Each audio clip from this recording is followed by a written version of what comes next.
저처럼 취향이 별로 없는 사람에게도 포르투는 인생 여행지가 될 수 있을까요?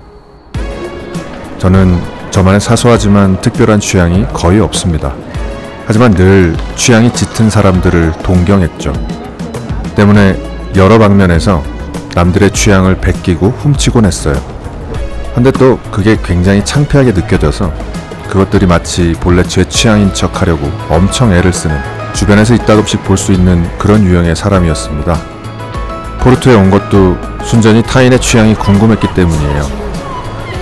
세계 여행 중에 만난 많은 사람들이 포르투를 인생 여행지로 꼽았거든요. 영상이라는 게 기본적으로 현실을 온전히 담아낼 수는 없지만 그래도 영상으로나마 저의 포르투 여행을 함께 할 수 있기를 바랍니다.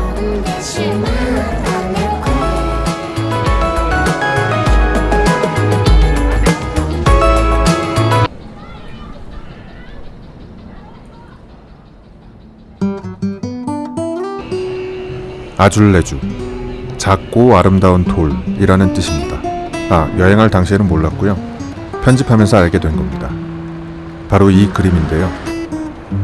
이 뜻을 알던 모르던 예쁩니다. 예뻐요. 특히 햇살이 강렬하게 번질 때 더 예쁜 것 같아요. 이 뜻을 잘 알고 애정하는 사람의 글을 어느 블로그에서 본 적이 있거든요. 포르투의 아줄레주 앞에서 오랜 시간을 가만히 서 있었다는 내용이었어요. 이런 말 들어보셨죠? 왜? 미술 작품을 제대로 감상하려면 한 작품을 1시간 혹은 2시간, 심지어 3시간 정도 우두커니 바라봐야 한다는 말이 있잖아요. 그 글쓴이가 아줄레주 앞에 서서 느낀 그 감동에는 얼마나 많은 관심과 세월이 필요했을까요? 물론 저는 거기까지 가지는 못했습니다. 관광객이라면 아마 열의 아홉은 찾는 장소일 겁니다. 소설 해리포터의 작가에게 영감을 준 공간이라고 하더라고요. 하지만 저는 해리포터에 별 관심이 없어요. 영화를 보지도 않았고 한참 영어 공부를 하던 시절에 원문으로 된 소설에 도전하기도 했습니다. 하지만 며칠 만에 실패했어요. 물론 해리포터에 관심이 없는 저 같은 사람도 한번 가볼 만한 장소라고 생각은 했어요. 그런데 줄이 이렇게 긴 관계로 끝내 마음을 접었습니다. 이 종탑의 꼭대기에 오르면 근사한 풍경을 볼 수 있다고 해요. 저는 올라가지 않았습니다. 이 당시에 저는 에펠탑을 비롯해서 그간 많은 전망대를 거르고 있는 중이었거든요. 먼 훗날 그리 싸지 않은 값을 지불하고 오를 하나의 전망대를 위해 아껴두는 중이었어요. 그리고 무엇보다 이곳 포르투에서는 돈 한 푼 들이지 않고 오를 수 있는 전망대가 하나 있습니다. 그리고 많은 사람들은 그곳을 포르투의 정수라고 불러요.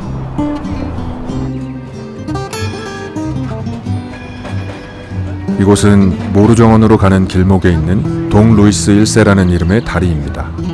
전차와 사람이 공존할 수 있는 이 공간이 저는 무척 이국적으로 느껴졌어요. 적어도 제 경험상 이런 다리는 유럽 전체에서도 상당히 보기 드문 공간인 것 같아요. 한국도 이 정도 폭과 높이를 가진 다리가 꽤 있거든요. 근데 아무래도 이곳처럼 되기는 어렵겠죠.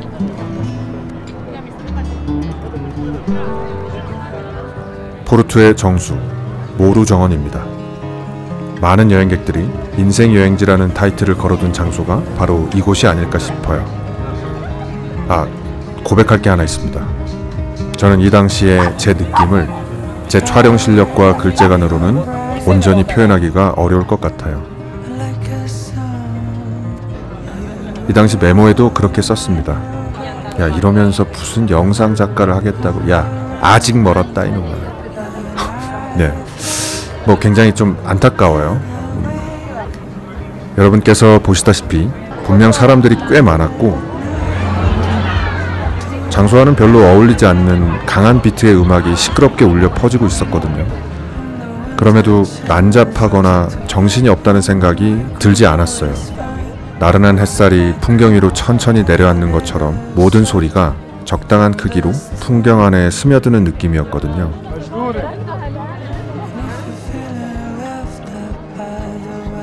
제 생각에 모루 정원은 모든 구성원이 풍경이 되는 공간이었습니다. 조금 더 높은 곳으로 향하는 길입니다. 이렇게 많은 사람들이 함께 노을을 기다리는 모습 자체가 저에게는 참 아름답게 느껴졌어요. 그나저나 저는 어렸을 땐 노을이 참 싫었거든요. 그때 제게 있어 노을이란 헤어짐을 의미했습니다. 해가 진다는 건 곧 친구들과 헤어질 시간이 다가오는 거였으니까요. 그리고 집에 들어가지 않아도 되는 순간, 즉 자취 독립을 하면서부터 노을이 좋아지기 시작했습니다. 지금 저에게 있어 노을은 취향이 없는 저 같은 사람에게도 풍미가 깊은 감동을 선사해주는 아주 고마운 풍경인 것 같아요. 물론 노을에 대한 자신만의 서사가 아주 많이 쌓인 사람들, 그러니까 어느 영화나 드라마나 소설 속의 어떤 노을을 늘 가슴속 한켠에 품고 사는 사람들이나 혹은 일부러 시간을 내서 다채로운 형태의 노을과 석양을 눈에 담아온 사람들은 포르투의 노을을 훨씬 더 풍부하게 즐길 수 있겠지만 말이죠. 그런 의미에서 이곳에서 노을과 야경을 보고 있던 20대 청춘들이 저는 무척 부러웠습니다. 특히 포르투에서는 한국인들을 꽤 많이 만날 수 있거든요. 그리고 20대 한국인들도 꽤 많이 눈에 띄었습니다. 그들이 다 그렇진 않겠지만 20대의 나이에 이 먼 곳까지 와서 노을을 보고 있는 청춘이라면 아마도 자신만의 고유한 취향을 가지게 될 확률이 매우 높은 사람들 아닐까요?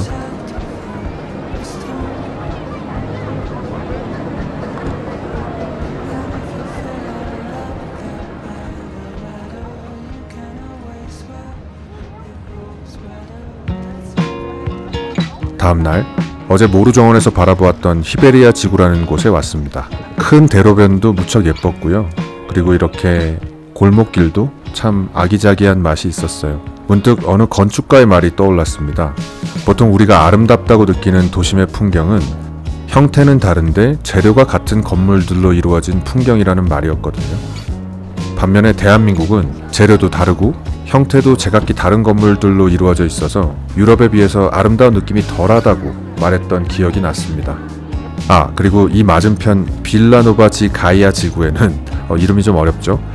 아무튼 이곳에는 와인 투어가 굉장히 유명하다고 들었습니다. 좀 부끄러운 얘기지만 저도 한때 돈을 좀 벌기 시작하면서 와인을 탐미하려고 했던 적이 있어요. 우선 뭔가 있어 보이고 싶은 마음이 가장 컸고요. 그리고 한 번에 한 1-20만 원 정도는 큰 걱정 없이 결제할 수 있는 사람이라는 걸 은근히 알리고 싶었거든요. 근데 제 영상을 오래 보신 분들은 아시겠지만 저는 술이 몸에 맞지 않는 사람입니다. 와인이라고 다를 리가 없죠. 아무튼 술을 좋아하는, 특히 오래도록 와인을 즐기고 있는 사람들은 아마도 포르투 여행이 훨씬 더 즐거울 거라는 생각이 들었습니다. 정말 좀 부러웠어요.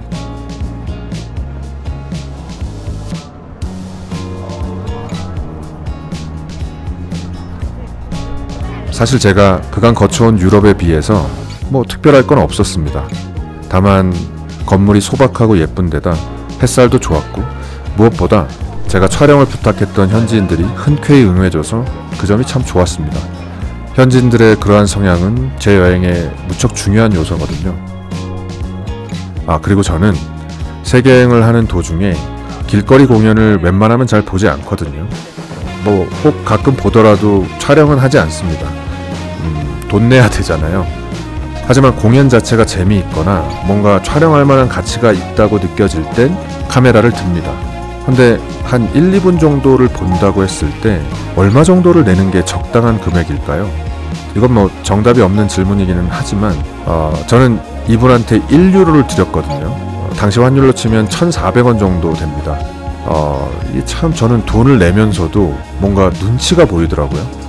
2유로를 내자니 이건 너무 많은 금액 같고, 그렇다고 1유로 이하 금액인 동전을 내는 것도 좀 그렇고, 그래서 제가 어떤 생각이 들었냐면 길거리 공연하시는 분들이 그냥 딱 정찰제로 하면 어떨까. 도시마다 금액이 딱 정해져 있어서 마음에 든다면 딱 그 금액을 내면 서로 눈치 보지 않고, 쓸데없는 생각이지만 말입니다.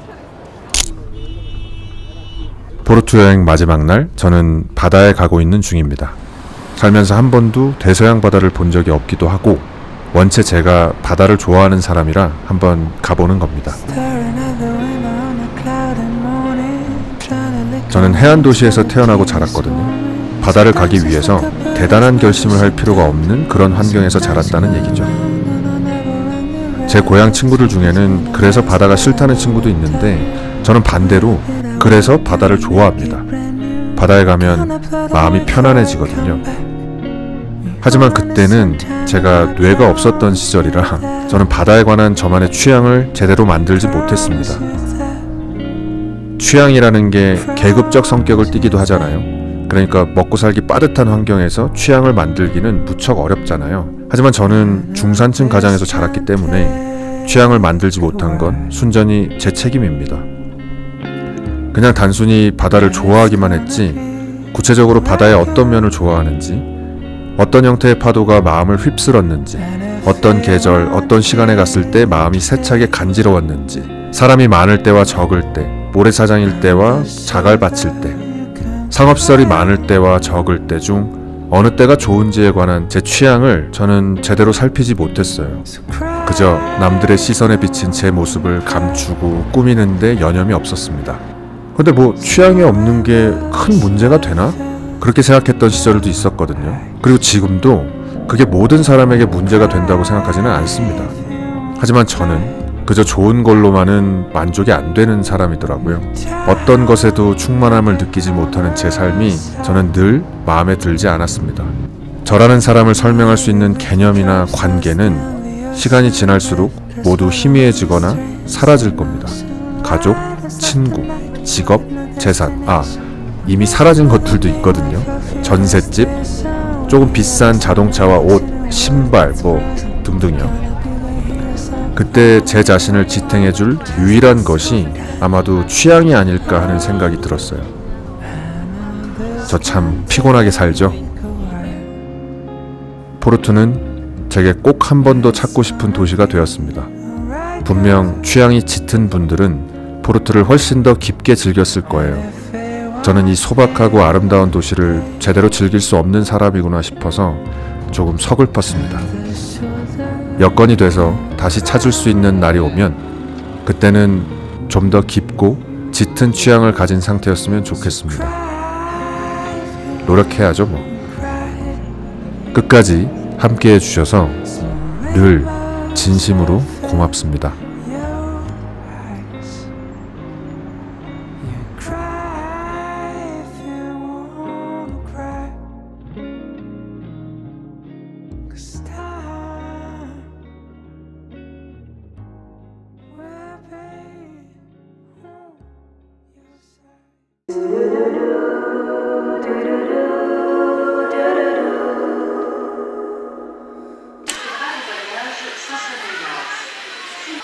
파리에 도착하자마자 저는 좀 당황했습니다.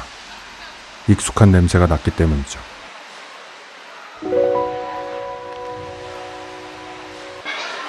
풍경이나 분위기 역시 제 예상과는 너무 달랐습니다.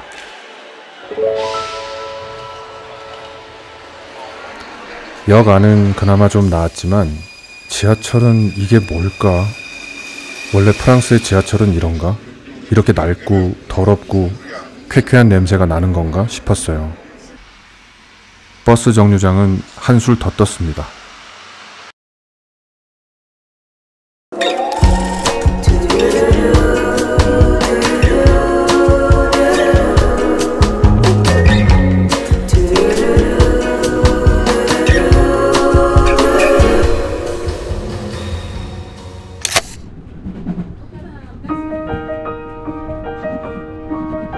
솔직히 저는 파리에 큰 관심이 없는 사람입니다.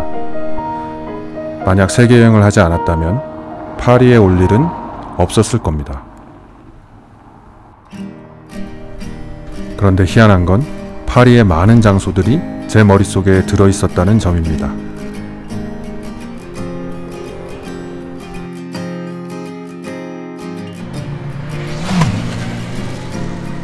유럽 대륙을 밟은 김에 파리에 왔고 파리에 온 김에 네 머릿속에 있던 그 장소들을 한번 쭉 둘러봐야겠다, 그런 마음이었어요. 그러니까 저는 평소 그렇게 관심이 없지만 엄청 유명한 연예인이 옆 동네에 있대. 그럼 한번 보러 가지 뭐. 그런 마음이었던 거죠.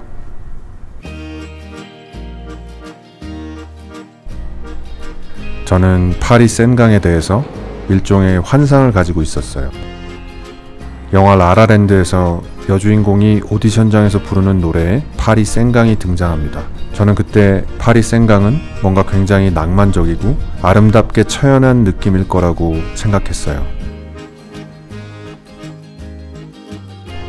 하지만 실제로 생강을 접하고 처음 들었던 느낌은 만약 이름값을 제외한다면 우리나라의 강들, 그러니까 한강이나 낙동강이 훨씬 더 낫지 않을까 하는 생각이었어요.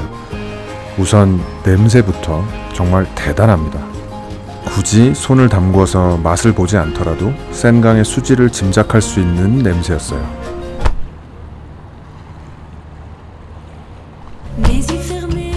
그렇다고 파리가 전혀 이쁘지 않다고 말하는 건 아닙니다. 저는 이 당시 약 4개월째 유럽 대륙에 머물고 있는 중이었고 다른 유럽 도시들에 비해서 확실히 프랑스 파리는 더 예쁘기는 합니다. 다만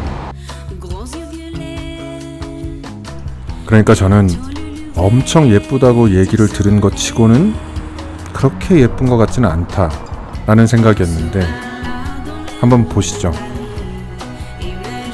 여러분은 어떠신가요? 그 유명한 노트르담 성당에 왔습니다. 근데 이거 정말 계속 이래도 되는 걸까? 저는 별로였어요. 게다가 공사 중이었고 날씨도 흐려서 카메라에 과연 이게 이쁘게 담길 수 있을까 걱정이 많았습니다.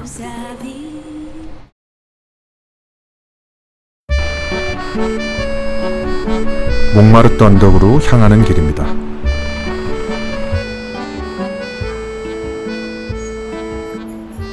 저는 이 당시 인상을 잔뜩 찌푸리고 있었습니다. 마치 하여간 건드리기만 해봐, 아주 죽여버라니까, 이런 표정을 짓고 있었죠.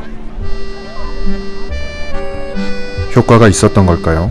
여기 물건을 파시던 분들이 저와 눈을 마주쳐도 제게는 말을 걸지 않았습니다. 물론 이랬을 수도 있겠죠. 쟤는 행색을 보니까 내 물건은 못 살 것 같다. 제 행색이 궁금하신 분들이 계시다면 이전 영상의 썸네일을 참고해주세요. 그걸 보시면 방금 저의 추측이 틀리지 않을 수도 있겠구나 하실 겁니다.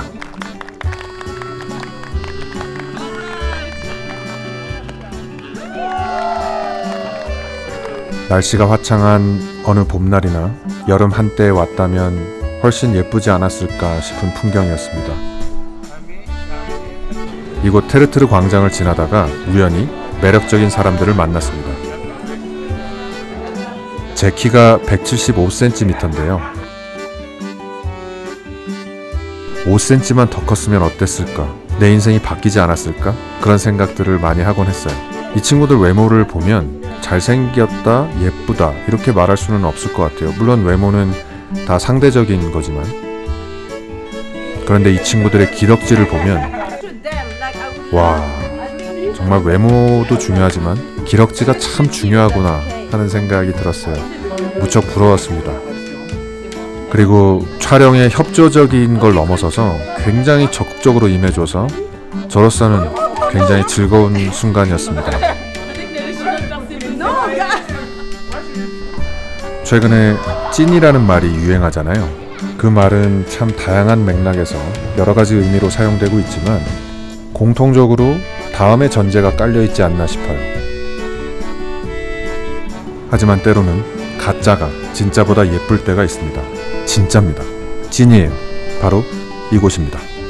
단언컨대 이집트에 있는 진짜 피라미드보다 이곳 루브르 궁전에 있는 가짜 피라미드가 훨씬 더 아름답습니다. 물론 고고학적 의미나 건축학적 의미를 따진다면 이집트에 있는 진짜 피라미드가 더 가치가 있겠습니다만 미적 추구를 위한 관광이 목적이라면 단언컨대 이곳이 훨씬 더 예쁩니다.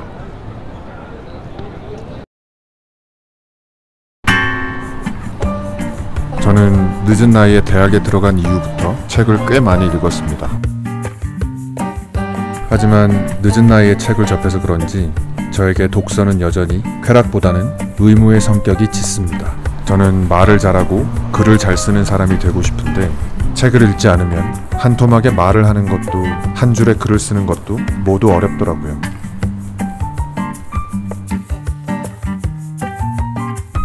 그런데 이런 제가 아주 우연한 계기로 중학교 시절 소설 한 권을 읽게 됩니다. 그 소설의 제목이 바로 개선문이었어요. 세세한 내용이나 주제 같은 건 기억이 잘 안 납니다만 소설을 읽을 당시의 느낌은 꽤 생생하게 기억이 납니다. 정말 덜덜 떨면서 읽었던 기억이 납니다. 그 소설 속에 묘사되어 있던 프랑스 파리의 느낌이 굉장히 우울하고 음침하고 축축한 느낌이었어요. 그러한 기억과 느낌 때문인지 실제로 마주선 개선문은 제게는 약간 반전의 묘미를 안겨준 것 같습니다. 나름 괜찮았습니다. 물론 그렇게 괜찮다고 말할 수는 없었지만요.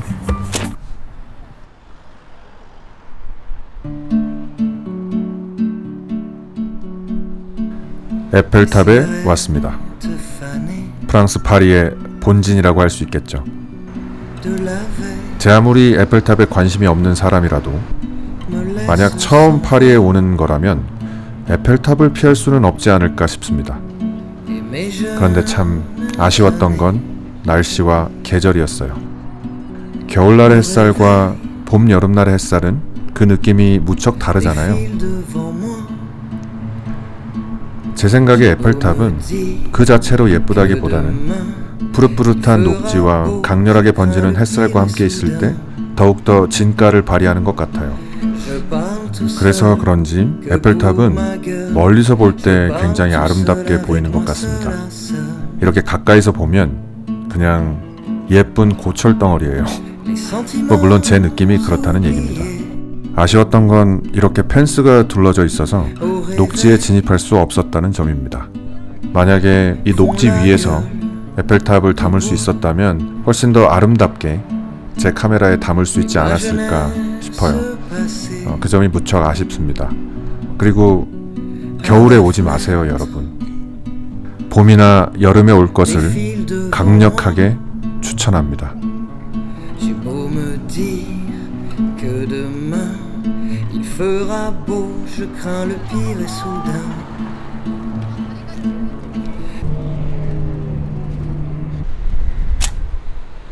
파리 여행 마지막 날, 저는 파리 여행 중 가장 흥미로운 순간을 맞이했습니다.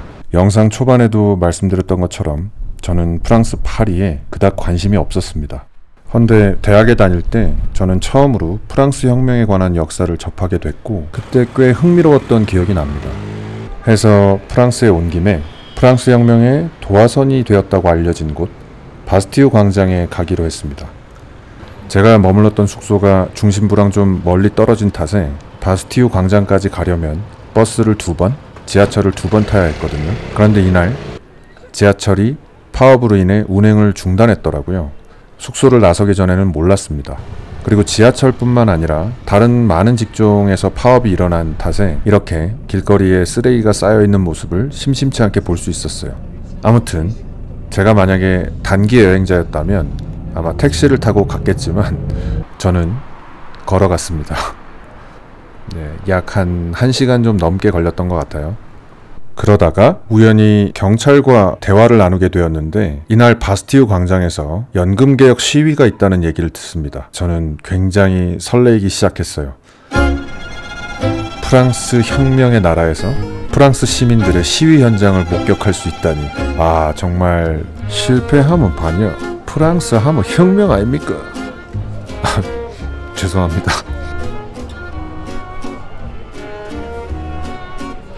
물론 촬영하는데 어려움이 있지 않을까 하는 두려움도 있었습니다. 하지만 다행히도 불상사는 없었습니다. 이분께서 흔쾌히 촬영을 허락해 주셔서 굉장히 시작이 좋다라는 느낌을 받았어요. 물론 일부 사람들은 저를 째려보거나 이상한 눈초리로 쳐다보는 사람들도 있었죠. 이건 제가 유럽에 있으면서 자주 맞닥뜨리는 시선들입니다. 그렇게 인종차별적 시선을 던지는 사람을 볼 때마다 야, 그 지랄할 거면서 무슨 지 권리는 또 챙기겠다고 나와서 지랄이야 라고 생각할까봐요.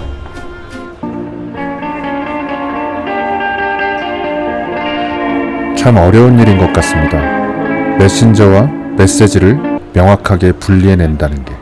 그러니까 이 연금개혁에 찬성을 하든 반대를 하든 그 찬반의 기준은 어디까지나 메시지, 내용이 돼야 되잖아요. 하지만 이게 참 어렵죠. 어떤 한 메신저의 결점을 빌미로 메시지 전체를 공격하는 경우가 참 많은 것 같아요. 그리고 그 메신저가 어느 정당을 지지하는지를 보고 메시지는 아예 거들떠도 보지 않고 찬성이나 반대를 하는 경우도 굉장히 많죠. 친절한 사람들도 있었습니다. 하지만 이들이 친절하건 말건 메시지와는 상관이 없죠.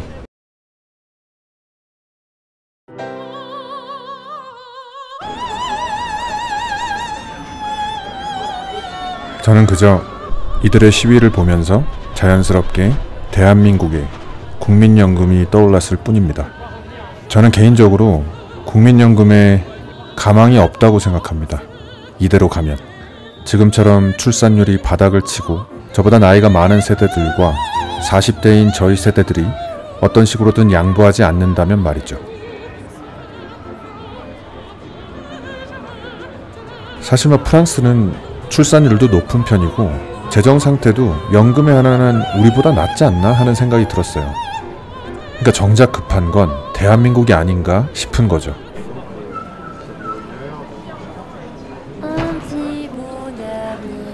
우리도 조만간 발등에 불이 떨어지면 국민연금에 대한 논의가 굉장히 불타오르지 않을까 싶어요. 그런데 그때 우리는 메신저가 아니라, 정당이 아니라 메시지에 집중할 수 있을까요?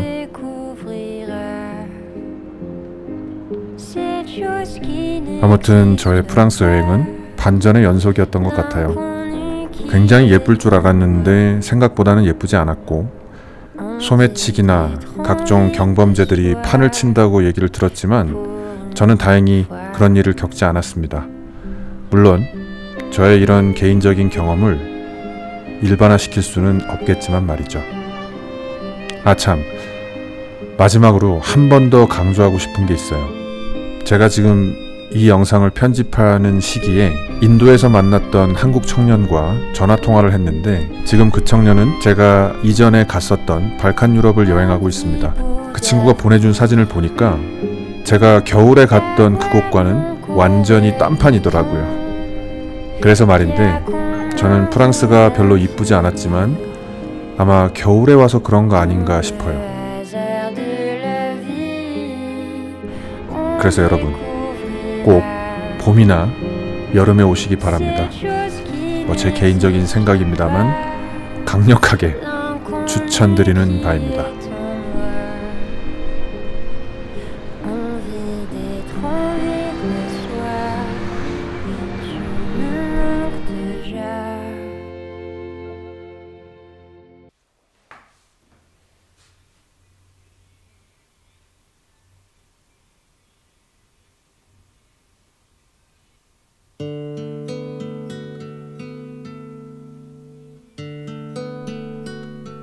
아마도 오랫동안 가보고 싶었던 유럽의 두 도시 여행을 끝냈기 때문이 아닌가 싶었습니다. 이게 어떤 기분이랑 비슷하냐면요, 학창시절 시험기간이 막 끝났을 때 나른하면서도 설레이는 느낌이 온몸에 얇게 퍼지는 그 기분 있잖아요.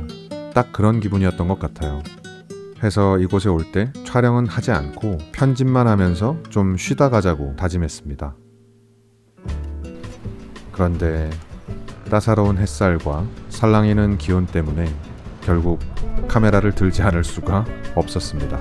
덕분에 이렇게 영상을 만들 수 있게 됐고요. 이번 시칠리아 여행에서는 좋은 일과 나쁜 일이 마치 합을 맞춘 것처럼 사이좋게 퐁당퐁당 일어났거든요. 해서 어지러울 수 있으니까 심리적 안전벨트를 단단히 매고 영상을 봐주시면 좋겠습니다.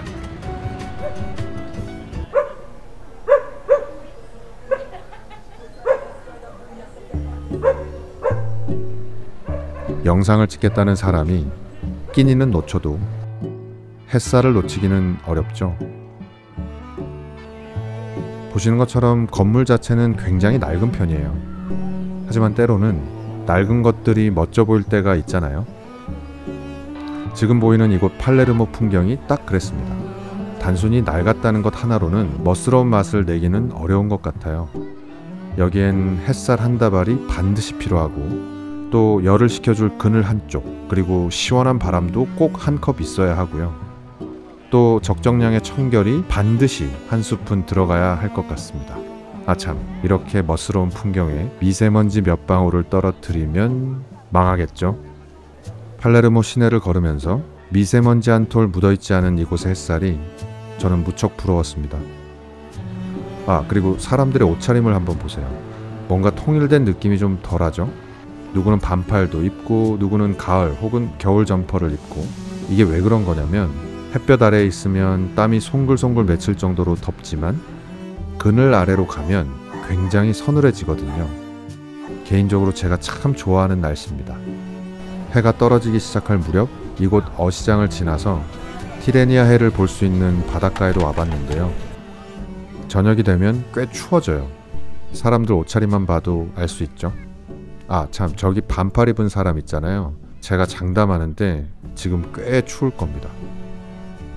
아무튼 저는 원체 바다를 좋아하는 사람이라 이곳에 오기는 했지만 성수기인 한여름이 아니라서 볼거리는 많이 없었던 것 같아요. 이곳보다는 시칠리아 섬에서 마지막으로 들른 도시인 시라쿠사의 바다가 훨씬 볼거리가 많았습니다.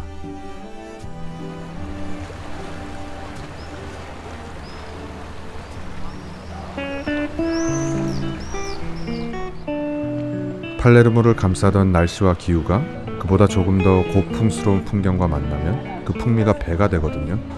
그곳이 바로 시라쿠사였습니다. 정말이지 이곳은 날씨가 마피아라는 생각이 들었습니다. 건물 자체도 예쁜데 햇볕의 도움을 받아서 더 빛나는 느낌이었거든요. 제가 유럽 땅을 밟기 전 가지고 있었던 유럽에 대한 이미지에 가장 부합하는 공간이었어요. 저는 주로 지중해 지역에 있는 도시들의 이미지를 좋아했던 것 같거든요. 계절의 편차가 크지 않고 자원이 풍부해서 혹독하고 변화무쌍한 계절에 사는 사람들이 보기에는 호강의 겨운 소리를 철학으로 내세우는 사람들이 살고 있는 땅. 그러니까 이렇게 춤이 절로 나오는 게 아닐까 싶기도 했고요. 정말이지 날씨 하나는 복받은 것 같습니다. 해안가 안쪽의 풍경도 굉장히 예뻤습니다. 정오 즈음에 왔어야 온 사방 구석구석 햇살이 배어있는 풍경을 찍을 수 있었을 텐데 그게 무척 아쉽습니다. 이때 만약 그 사실을 알았더라면 분명 추가 촬영을 했을 겁니다. 그리고 저는 이곳 시라쿠사에서 좋은 사람들을 만나게 됩니다.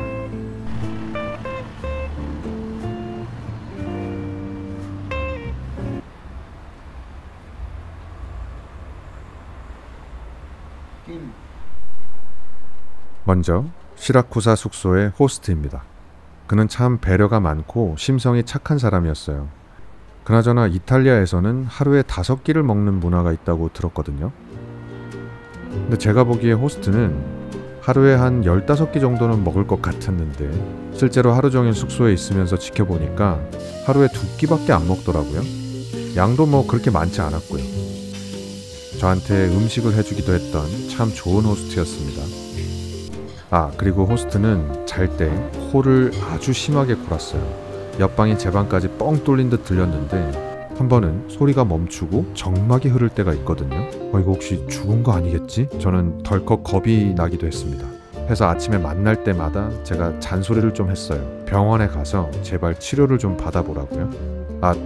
저도 잘 때 코를 고는 사람이라 코를 곤다는 거 가지고 잔소리를 한 건 아니고 혹시 고도비만 때문에 호흡을 멈추는 건 아닐까 싶어서 치료를 권했던 겁니다. 아무튼 그가 건강하게 잘 지냈으면 좋겠습니다.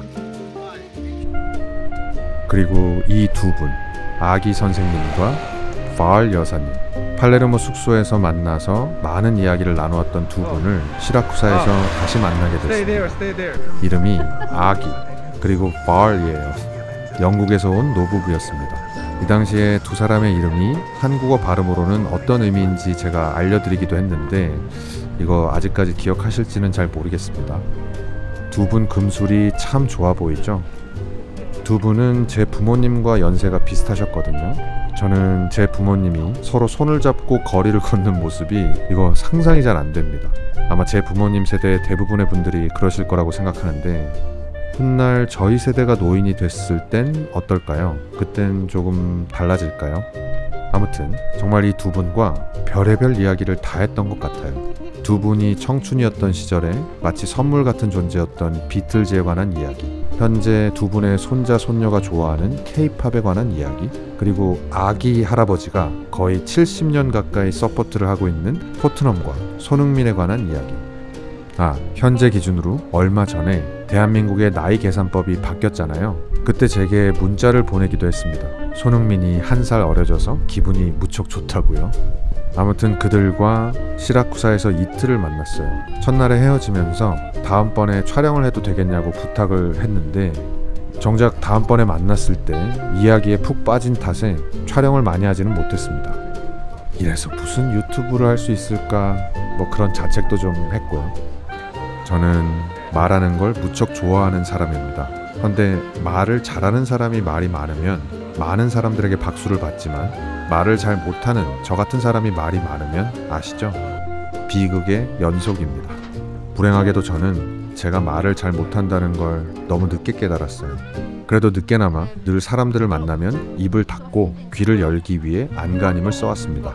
그렇게 수년 후 이제 꽤 잘 실천하고 있다고 느끼게 됐는데, 이렇게 제 이야기를 잘 들어주는 사람들을 만나면 여지없이 한 방에 무너지고 맙니다. 그간의 모든 반성과 결심 그리고 노력들이 이게 다 무슨 의미가 있나 싶은 순간이죠. 그래도 이 두 분과 보내는 시간이 저는 무척 좋았습니다.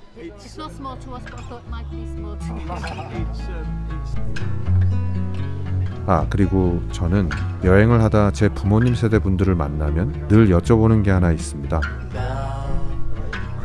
인생을 살면서 가장 아쉬운 순간 혹은 후회되는 순간이 언제였는가 하는 질문이거든요. 근데 발 여사님이 의외의 답변을 하시더라고요. 대학을 못 가본 게 아쉽다고 하셨어요. 여사님의 집안은 경제적으로 넉넉한 편이 아니었기 때문에 대학은 꿈도 꿀 수 없었다고 하더라고요.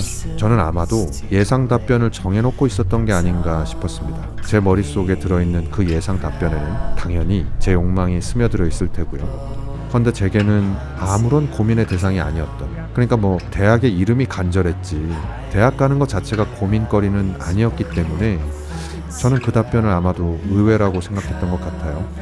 여러 책에서 봤던 배움의 자세와는 한참 동떨어진 자세죠.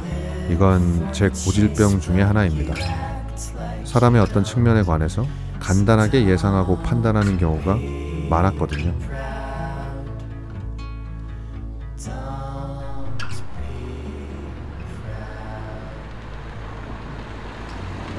그리고 저는 팔레르모와 시라쿠사 사이에 카타니아라는 도시에도 머물렀습니다. 근데 이게 운명의 장난인지 이곳에서는 안 좋은 일이 일어났었고 날씨마저 유독 우중충한 날이 많았어요. 이곳에서 저는 부득이하게 중간에 숙박을 취소해야만 했습니다. 여러 일들이 쌓여서 숙소 호스트에게 불같이 화를 내게 됐거든요. 이 당시 메모를 보면 카타니아 숙소 호스트를 씹는 얘기가 아주 잔뜩 들어있습니다. 영상에 꼭 언급해야겠다 싶었죠. 근데 최근에 에어비앤비에 들어가 보니까 없어졌더라고요. 본인 사정으로 인해 운영을 중단했을 수도 있지만 제 생각엔 정지를 당한 게 아닌가 싶기도 합니다. 제가 묵은 이후에도 좋지 않은 리뷰가 엄청 많았었거든요. 중간에 숙소를 취소하고 떠나는 날 저는 호스트에게 그래, 내가 화를 낸 건 미안하지만 다음부터는 호스트로서의 기본은 좀 지켰으면 좋겠다 라는 당부를 했었는데 아예 제 말을 무시했던 거겠죠. 이렇게 된 이상 영상에서 자세한 얘기를 할 필요는 없겠다 싶었습니다. 아무튼 제 기분이 그래서인지 아니면 날씨 탓인지 카타니아는 제가 머물렀던 세 도시 중에 가장 별로였어요. 게다가 왜 이렇게 차나 바이크를 탄 인간들이 제 옆을 지나치면서 캣콜링을 해대고 막 야유를 보내는지 그 순간을 모두 담지 못한 게 참 아쉬운 마음이 들 정도입니다. 사실 유럽 어디를 가도 인종차별은 늘 있었어요. 하지만 이곳 시칠리아는 그 횟수와 강도가 조금 더 심한 편이었던 것 같습니다. 물론 이건 제 개인적인 경험이지만 말이죠. 처음 이집트에서 그리고 유럽 여행 초반에는 인종차별을 당하면 굉장히 당황했고 또 엄청 화가 나기도 했습니다. 그래서 여러 방식으로 그에 대해 대처를 했었죠. 소리를 지르기도 하고 이런 거지 같은 나라에 사는 새끼들 이라고 말하면서 저 역시 또 다른 방식의 차별로 응수하기도 했고요. 그리고 몇 개월을 지내면서 이렇게 대응하기보다는 그냥 웃으면서 조롱을 하자, 결국엔 그렇게 됐던 것 같아요. 바로 이렇게요. Hey, racist! Wow! Wow, fuck you! 별로 바람직한 태도는 아니죠. 이 골목길을 지나가는데 여기 화면상 중간에 서 있는 친구가 야, 중국인, 우리 좀 찍어봐, 이런 말을 짓거리더라고요. 그건 중국인을 욕하는 게 아니냐고 말하는 사람도 있던데 아닙니다. 저건 동양인을 차별하는 용어가 맞아요. 어떤 한 사람을 이루는 정체성을 세세하게 살피고 구분하지 않을 때 보통 차별이 일어나잖아요. 아마 저들은 눈이 파랗고 머리가 노란 서양인에게 야, 미국인, 독일인 이렇게 말하지는 않을 겁니다. 말을 걸고 싶으면 그냥 말을 하거나 아니면 국적을 먼저 물었겠죠. 동양인을 차별하지 않는 서양인의 태도는 늘 그랬습니다. 그들은 먼저 제 국적이 어디인지 물어봤었어요. 왜냐하면 우리 역시 서양인을 볼 때 누가 프랑스인이고 누가 이탈리아인인지 구별하기 어렵잖아요. 마찬가지로 그들 역시 우리를 보면서 누가 한국인이고 누가 중국인인지 구별하기 어려울 테니까요. 미국의 한 저널에서 이에 관한 기사를 본 적이 있는데 그건 다른 대륙과 인종의 사람들을 볼 기회가 많이 없었기 때문이라고 하더라고요. 무척 공감이 가는 대목이었습니다. 아무튼 그래서 길거리에 퍼포먼스를 촬영할 때도 이렇게 야시장을 걸을 때도 분명 제가 참 좋아하는 풍경임에도 좀처럼 신이 나지 않았습니다. 이 아이들은 팔레르모 숙소 앞에 살던 아이들인데요. 엄청 귀엽죠? 제 카메라를 보더니 온몸으로 자신들을 찍어달라는 의사를 표현하더라고요. 아직 때가 묻지 않은 저 시기에 가정과 학교와 그리고 사회가 잘 가르치고 인도해야 저 아이들이 커서 인종차별주의자가 되지 않을 텐데 하는 생각도 들었습니다. 아무튼 카타니아에 있을 때 딱 한 번 쾌청한 날이 있었어요. 해서 기분 전환도 할 겸 당일치기로 다녀올 수 있는 도시인 타우르미나에 갔습니다. 타우로라는 이름의 산 위에 둥지를 튼 작은 마을이라고 하더라고요. 그리고 이곳은 해외 유명인들의 휴양지로도 꽤 인기가 많다고 해요. 저는 엉뚱하지만 햇살 좋은 날에 삼청동과 부암동 등지가 떠올랐어요. 저는 봄날에 그 동네를 찾는 걸 참 좋아했거든요. 솔직히 이곳보다 더 예쁘다는 생각이 들기도 했습니다. 물론 이곳이 아무리 한국의 어느 동네와 비슷하거나 조금 덜 예쁘다고 해도 한국 사람들에게는 이국적 정치라는 아주 강렬한 이점이 더해지기 때문에 실제 느낌은 무척 다르겠지만 말이죠. 그리고 이렇게 탁 트인 바다가 있다는 것도 굉장히 큰 장점입니다. 물론 바다를 좋아하는 저 같은 사람에게는 말이죠. 참, 사람을 빠뜨렸네요. 제게는 여행지에서 제가 마주치는 사람들의 성향 역시 무척 중요한 요소인 것 같아요. 여기가 아주 유명한 관광지라 그런지 상인들에게서 인종차별을 당한 일은 없었습니다. 그리고 시간대도 참 잘 맞춰온 것 같아요. 이때가 오후 2시경이었거든요. 개인적으로는 이때에 가장 예쁜 영상을 담을 수 있는 것 같아요. 어떠신가요?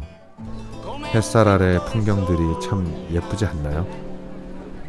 높은 지대에 있어서 바람이 좀 많이 불었던 게 아쉬운 포인트였습니다. 물론 촬영을 하지 않았다면 더할 나위 없이 반가운 바람이었겠지만 제가 영상용 삼각대를 쓰지 않는 탓에 촬영을 할 때의 바람은 언제나 불청객이 되거든요. 부디 너그러이 양해 부탁드리겠습니다. 화면이 너무 흔들려서요. 저 멀리에 설산도 보입니다. 편집을 하고 있는 지금 시점에서 얼마 전 저는 남미의 어느 한 도시에서 설산 근처를 간 적이 있는데 굉장히 매력적이었어요. 이게 단지 눈이 덮여 있는 것 뿐인데 그렇지 않은 산과는 완전히 다른 차원의 기운이 느껴지더라고요. 먼 훗날 제 카메라로 담은 설산의 모습을 보실 수 있을 겁니다. 아주 먼 훗날이 될 예정이라 그저 송구한 마음입니다만. 아무튼 오늘도 끝까지 함께 해주셔서 정말 진심으로 고맙습니다.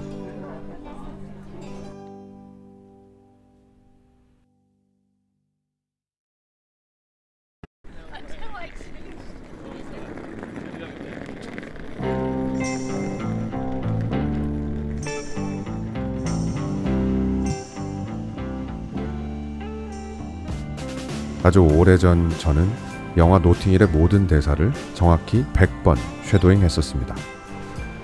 꽤 절박한 심정으로 영어를 귓속에 우겨넣고 입으로 뱉어내던 시절이었어요.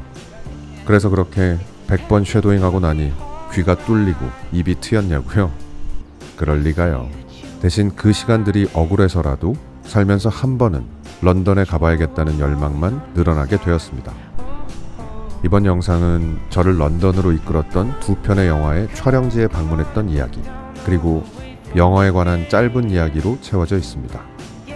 아무쪼록 이번 영상에 기록된 제 런던 여행이 다소 거친 면이 있더라도 따뜻한 감각으로 여러분의 마음에 닿기를 바랍니다.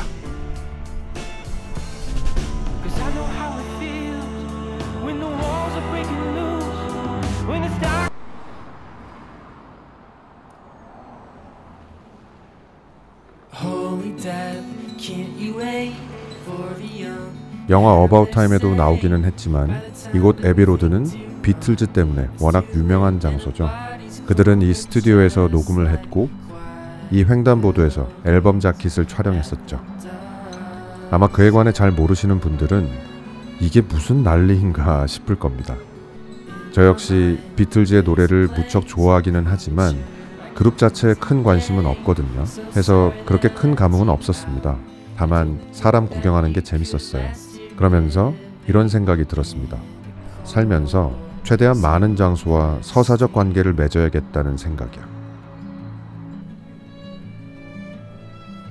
그래야 남들에게는 그저 시내 거리에 불과한 이곳에서 지금처럼 좋은 기분을 느끼는 순간이 많아질 테니까요. 두 주인공이 암전 카페에서 대화를 나누다가 밖으로 나와 처음 만나는 장면에 나왔던 거리입니다. 이 장면에서 흘렀던 음악과 은은하게 빛이 나던 거리, 그리고 레이첼 맥 아담스의 귀여움으로 완성된 장면이었어요. 이 거리는 런던의 소호라는 지역에 있는데요. 저는 이렇게 밤에만 찾았는데 보통 도심의 밤 풍경은 불빛에 의해 결정되잖아요. 런던의 소호는 간판 자체는 얌전한 편인데 건물을 비추는 불빛들의 개성이 두드러지는 것 같았습니다. 그래서 전반적으로 화려하기보다는 은은한 느낌이 났어요. 아마도 음주 가무를 좋아하시는 분들에게는 피할 수 없는 공간이겠죠. 여주의 집입니다. 나중엔 두 사람이 함께 사는 공간이기도 하고요. 사실 뭐 대단한 게 없는 풍경이죠. 여기 화면상으로 왼쪽에 테이블에 앉아있던 분들이 저를 위해서 자리를 비켜주셨거든요. 호기심 어린 얼굴을 하면서 이렇게 물어보더라고요. 대체 여기를 왜 찍는 거예요? 라고요. 어바웃 타임을 보지 못했다고 하니까 뭐 당연히 그렇게 생각하셨을 거예요. 하지만 지금 보이는 양쪽 가게의 두 주인께서는 저를 완전히 이해한다면서 무척 반겨주셨어요. 영화 속 두 주인공이 처음 키스를 나눈 장소이기도 하고 생활의 노곤함마저 아름답게 그려낸 이 골목을 영화의 팬이라면 들리지 않을 수가 없죠. 영화 어바웃 타임에는 그러한 장면이 많은데 이곳 지하철 역사도 그 중에 하나입니다. 출근길을 함께하는 그러한 간단치 않은 현실의 순간들도 사랑의 한창인 연인에게는 그저 아름답게 보이곤 하잖아요. 장소 자체가 예쁘지는 않았지만 영화의 흔적을 쫓아온 여행자인 제 눈에는 참 아름답게 보였습니다.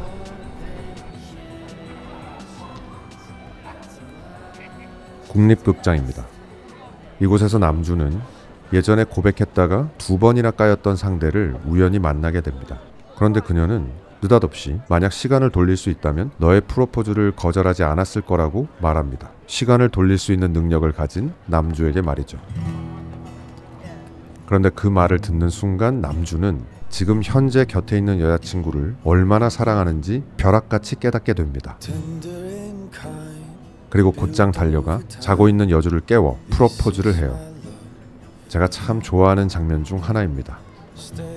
영화 속 남주 집안의 모든 남자들은 자신의 인생 중 과거의 한 시점으로 돌아갈 수 있는 능력이 있어요. 남주는 그 능력을 오직 사랑을 위해 사용합니다. 거기엔 연인에 대한 사랑뿐 아니라 가족과 친한 지인들에 대한 애정도 포함되어 있어요. 돌아가신 아버지를 만나기 위해 과거로 가기도 하죠. 저도 오래전 돌아가신 할머니를 무척 만나고 싶을 때가 있는데 그래서 그런지 그 장면을 볼 때마다 마음이 참 찡합니다. 그런데 제가 온전히 이해하기 어려운 남주의 선택이 하나 있어요.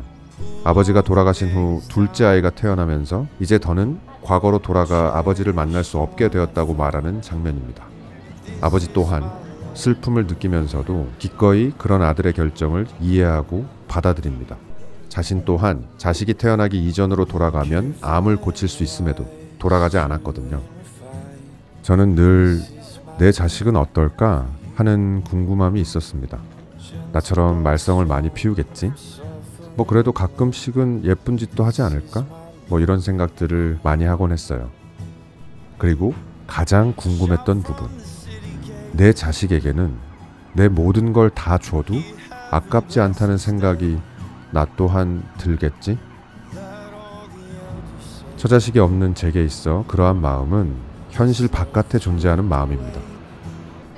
소위 결혼정년기를 훌쩍 넘기면서 그러한 관계를 가져볼 수 없다는 것에 대한 아쉬움은 더욱더 커져만 갔어요. 남들 앞에선 이 마음을 숨기고 거짓말을 하곤 합니다. 나는 혼자가 좋다고. 뭐 자식 낳아봐야 골치만 아픈 거 아니냐고. 물론 결혼해서 자식을 낳고 사는 삶이 혼자 사는 삶보다 무조건 더 훌륭하다고 생각하지는 않습니다. 그리고 결혼과 출산은 어디까지나 개인의 선택으로 남아야 하고 그렇기에 무조건 존중받아야 한다고 생각하고요. 하지만 저는 세상에 존재하는 관계들 중 가장 완벽한 형태의 관계, 대체 어떻게 그런 마음이 들 수 있을까 늘 궁금한 그 관계, 제 자식과 맺는 관계의 부재에 대한 아쉬움이 평생 제 삶에 함께할 것 같습니다. 로맨틱 코미디 영화를 보면서 별 생각을 다 하죠.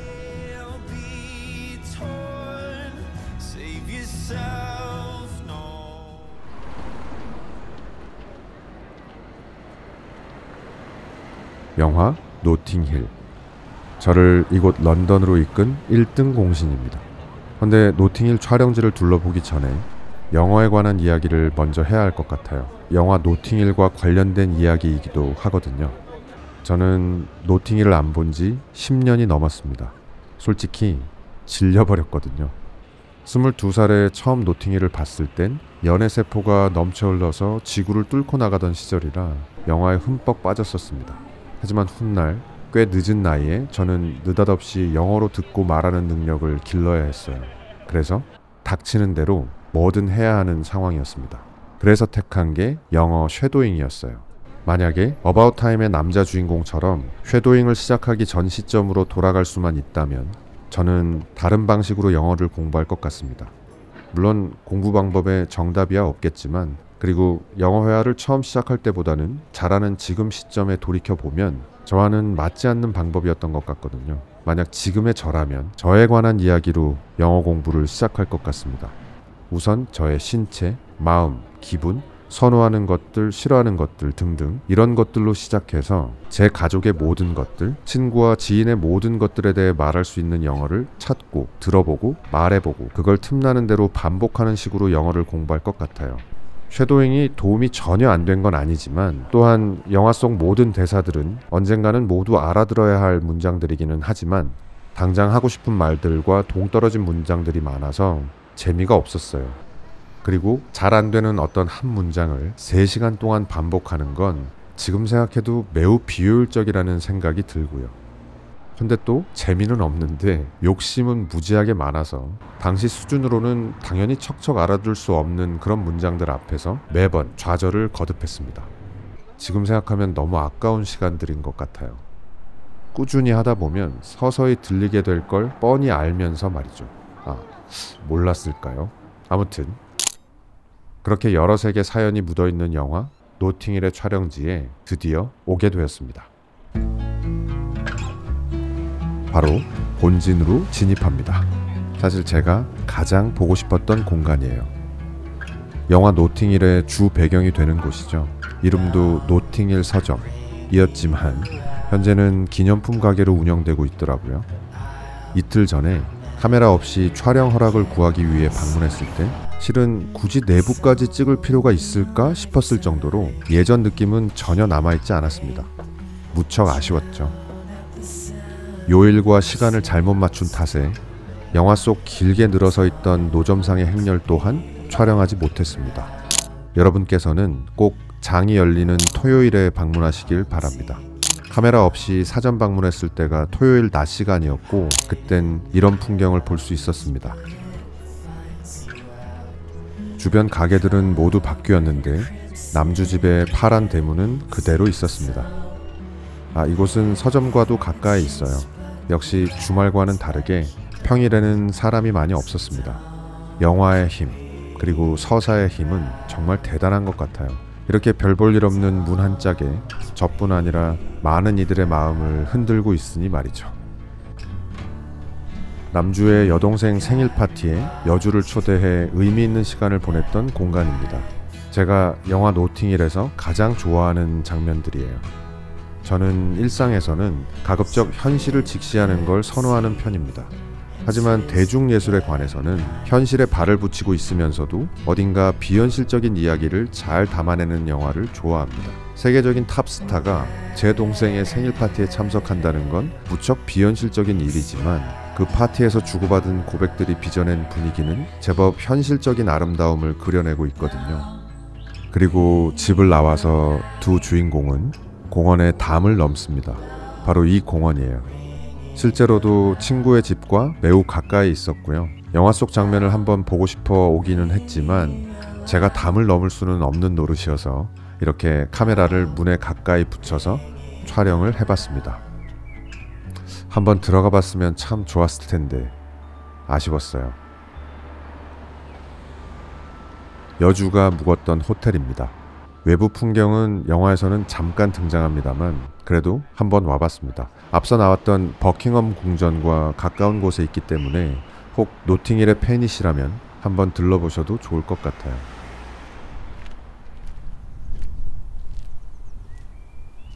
이곳은 여주가 출연하는 영화의 촬영 현장으로 나왔던 장소입니다. 만약 노팅힐의 팬이 아니라면 오실 일은 없을 것 같은 공간인 것 같아요. 영화 속에서는 매우 화창한 날에 등장했는데 제가 런던에 있는 동안엔 우중충한 날들이 많아서 그 부분이 조금 아쉬웠습니다. 그나저나 왜 같은 이유로 방문했고 날씨도 우중충했던 더블린에서보다 런던에선 그 감흥이 조금 덜했던 걸까요?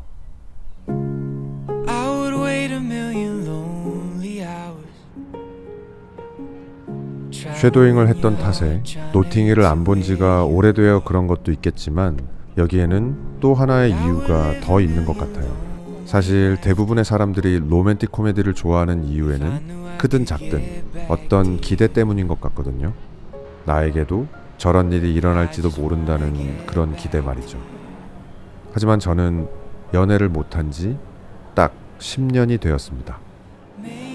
처음 몇 년은 연애할 시간이 없다고 생각했고 그 다음 몇 년은 이제 나한테 그나마 조금 들러붙어 있던 매력이 아예 없어졌나 하며 상심을 했고 마지막 몇 년은 체념의 시간들로 채워졌던 것 같아요. 그래서인지 저는 로맨틱 코미디는 물론 요 몇 년 사이 한국 예능의 한 축을 담당했던 연애 관련 프로그램을 일체 보지 않았습니다. 아무튼 그래서인지 런던에 머물면서 노팅힐의 촬영지를 방문했던 순간이 물론 좋기는 했습니다만 더블린에서 구름 위를 걷는 듯한 정도의 기분은 아니었던 것 같아요. 그리고 저는 여전히 사람들 앞에서 거짓말을 합니다. 연애를 못하는 게 아니라 안 하는 거라는 식으로 말이죠. 지금도 그렇지만 그 거짓말은 점점 더 씨알이 안 먹힌다는 걸 알고 있어서 언젠가는 거짓말을 멈춰야 할 때가 오겠죠. 사실 당장 멈춰야 하지만 말입니다. 그래도 여러분들에게 이렇게 솔직한 마음을 터놓을 수 있어서 다행이라는 생각이 듭니다.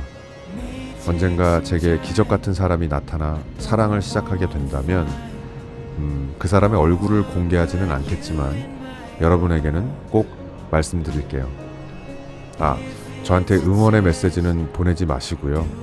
안타까운 시선 또한 걷어주시고요. 다만 혹시 제게 기적이 일어나서 여러분께 말씀드리는 순간이 올 수 있다면 진심으로 축하해 주셨으면 좋겠습니다.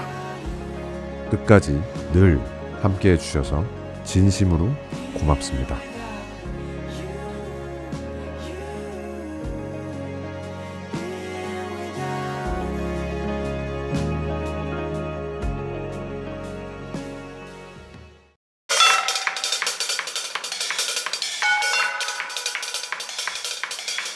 마침내 제가 오래도록 와보고 싶었던 도시에 왔습니다.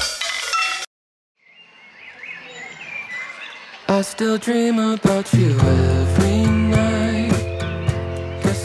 그 오래된 바램에는 두 개의 영화가 들어있습니다. 원스 그리고 싱 스트리트. 이번 영상은 그 두 영화의 촬영지에 방문했던 이야기로 채워져 있습니다.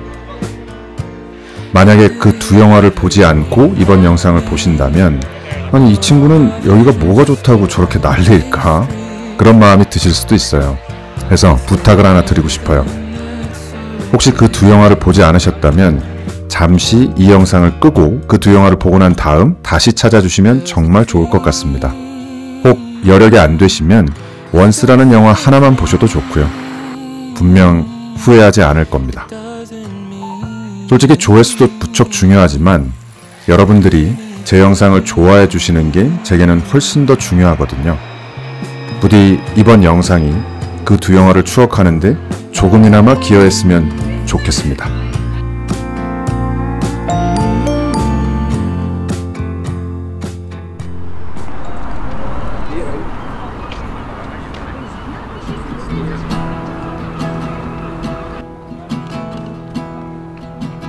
영화 초반에 등장하는 곳이죠. 남자 주인공, 줄여서 남주라고 부를게요. 남주가 버스킹을 통해 모은 돈을 남주의 옛 동료가 훔쳐 달아나는 장면입니다. 추격 끝에 도달한 장소가 바로 이 공원인데요. 저는 영화 원스를 지금까지 한 50번 정도 본 것 같아요.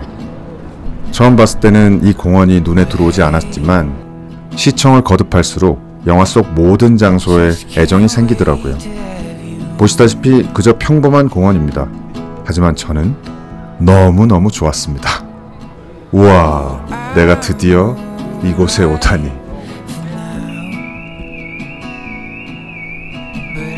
그리고 바로 남주가 야밤에 홀로 버스킹을 하는 장면으로 이어집니다. 바로 이곳에서요. 아마 영화 원스를 보지 않은 사람이 이곳에 왔다면 10중 8구는 그냥 지나칠 장소일 겁니다. 하지만 저는 거의 1시간 가까이 이곳을 서성였습니다. 그리고 유일한 관객인 여자 주인공, 즉 여주가 등장하죠. 둘이 처음 만나는 장소가 바로 이곳입니다. 보시면 가게는 모두 바뀌었지만 건물의 틀과 공간의 형태는 그대로 남아 있었어요. 정말 너무 좋았습니다. 당연히 다음날 낮에도 갔습니다. 영화에서도 바로 같은 장소의 나풍경으로 이어지거든요. 원스라는 영화 때문인지 아니면 원래 더블린이 버스킹의 성지였는지는 잘 모르겠습니다만 이곳 시내거리 곳곳에는 버스킹을 하는 이들이 무척 많았습니다. 실력이 그렇게 출중하다고 말할 수는 없을 것 같아요. 하지만 저는 괜히 그들을 응원하게 되더라고요. 풍족하지는 않아도 좋아하는 일을 하며 밥벌이를 할 수 있으면 좋겠다는 생각이 들었습니다. 그들도 저도. 그리고 남주와 여주는 이 건물에서 나와서 함께 점심을 먹으러 갑니다. 바로 이 카페에서요. 여주는 여기서 처음으로 자신의 이야기를 들려줍니다. 관절염이 생겨 자살로 생을 마감한 아버지로부터 물려받은 음악적 유산에 관한 이야기. 영화에서는 이렇게 바깥에서 카페 안에 앉아있는 두 남녀의 모습을 비추는데요. 이 자리가 두 주인공이 앉았던 자리인데 몇 번 자리가 비어서 저도 한번 앉아볼까 싶기도 했지만 그냥 이렇게 바라보는 게 훨씬 더 좋더라고요. 그리고 둘은 건너편의 악기 판매점으로 가서 그 유명한 노래 Falling Slowly를 부릅니다. I don't know you, but I want you all the more for that. 잘 참으셨어요? 근데 아쉽게도 악기 판매점은 없어졌더라고요. 만약에 있었다면 저는 반드시 들어가 봤을 겁니다.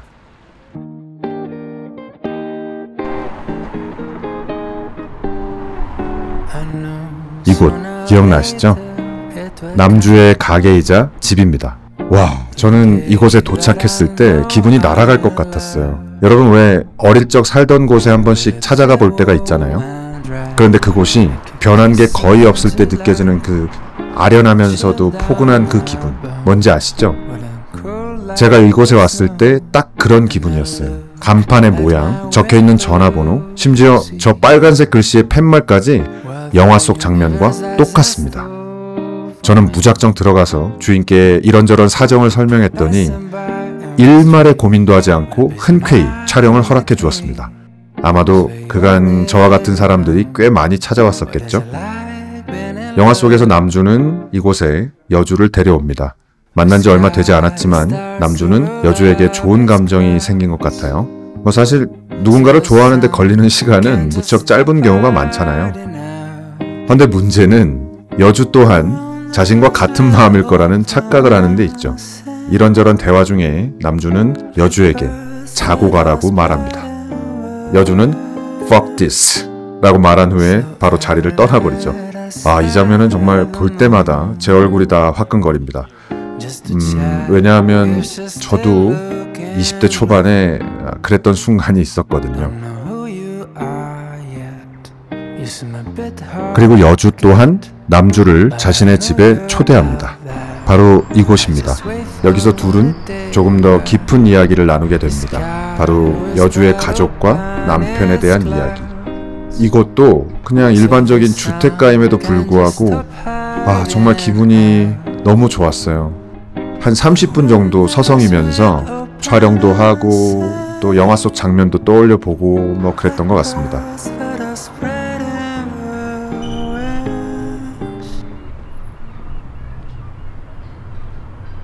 그리고 이곳은 여주가 솔로곡을 부르는 장소인데요. 영화에서는 밤에 촬영된 장면입니다. 사실 밤에 왔어야 참 좋았을 텐데 이곳이 더블린의 북쪽 지역이거든요.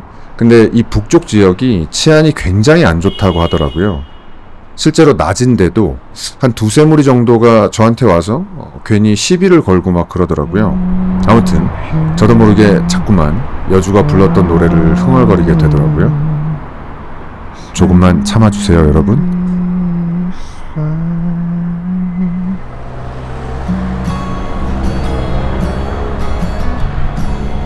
이곳은 남주와 여주가 드라이브를 하다가 도착한 곳입니다.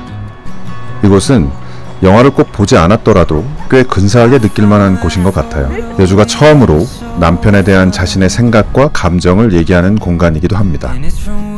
그리고 남주는 여주에게 아직도 그를 사랑하냐는 말이 체코어로 무엇인지 묻습니다. 그리고 배우자마자 바로 체코어로 물어보죠. 여주는 이렇게 대답합니다. 밀르 떼베. 체코어예요. 제가 영화를 처음 봤을 때 이 부분이 번역이 되지 않았거든요. 그리고 왠지는 모르겠지만 저는 당시 그 뜻이 궁금하지도 않았어요. 남편에 대한 여주의 마음이 이 영화에서 그리 중요한 부분은 아니라고 생각했거든요. 저는 이 영화의 음악에 흠뻑 빠져 있었고 그 음악 사이로 흐르는 두 사람의 모습 자체가 너무 좋았거든요. 그런데 그로부터 몇 년 후 저는 늘 그랬듯 어느 우중충한 날씨에 영화를 다시 찾아보다가 문득 그 장면에서 멈춘 다음에 그 뜻을 찾아보게 되었습니다. 그리고 뜻을 알고 난 다음 영화가 완전히 다르게 보이더라고요. 그 뜻을 알기 전에는 저는 여주의 마음이 갈팡질팡하다가 자신의 의지와는 상관없이 어느새 남편과 함께하는 현실을 살게 되는 그런 이야기라고 생각했거든요. 그런데 아니었습니다. 여성은 사랑이 아니라 현실을 스스로 선택했던 겁니다. 아직도 남편을 사랑하냐는 남주의 물음에 대한 여주의 대답, 밀르 떼베. 그 말뜻이 너를 사랑해였어요. 여러분께서도 그런 순간이 있었는지 모르겠습니다. 사랑보다는 현실적으로 무게추가 기울었던 순간 말이죠. 저도 그랬던 순간이 있어서 이 여주의 선택을 떠올릴 때마다 참 마음이 살짝 아립니다.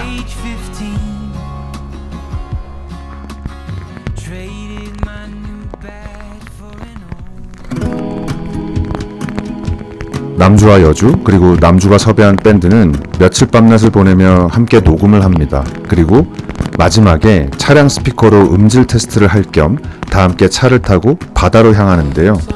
바로 이 바다입니다. 처음에는 어쩜 이렇게 사람이 한 명도 없나 싶었거든요. 하지만 곰곰이 생각해 보니까 이 날씨에 여기 오는 저도 참 제정신은 아니구나 싶었어요. 이전 영상에서 여러 차례 언급했듯 저는 여행할 때 날씨가 8월 이상이라는 생각을 했거든요. 하지만 더블린에서 보낸 일주일 중 하루 종일 쨍하고 맑은 날은 한 번도 없었습니다. 이따금씩 구름 사이로 햇살이 삐죽 튀어나온 적은 있지만 대부분의 날들이 우중충했어요. 그런데도 저는 너무너무 좋았습니다. 영화 원스에서 본 더블린 또한 흐리고 축축한 이런 느낌이었거든요. 그래서 제가 든 생각이 어쩌면 영화의 이 아름다운 음악들은 그러한 풍경과 대비되어서 더욱 빛이 났던 건 아닐까 싶기도 했습니다. 어쨌든 저는 더블린이 오히려 맑지 않아서 참 좋았어요. 여행에는 날씨뿐 아니라 그 여행지에 얽힌 개인의 서사 또한 무척 중요하다는 걸 다시금 느꼈습니다. 그리고 다음 영화 싱 스트리트입니다.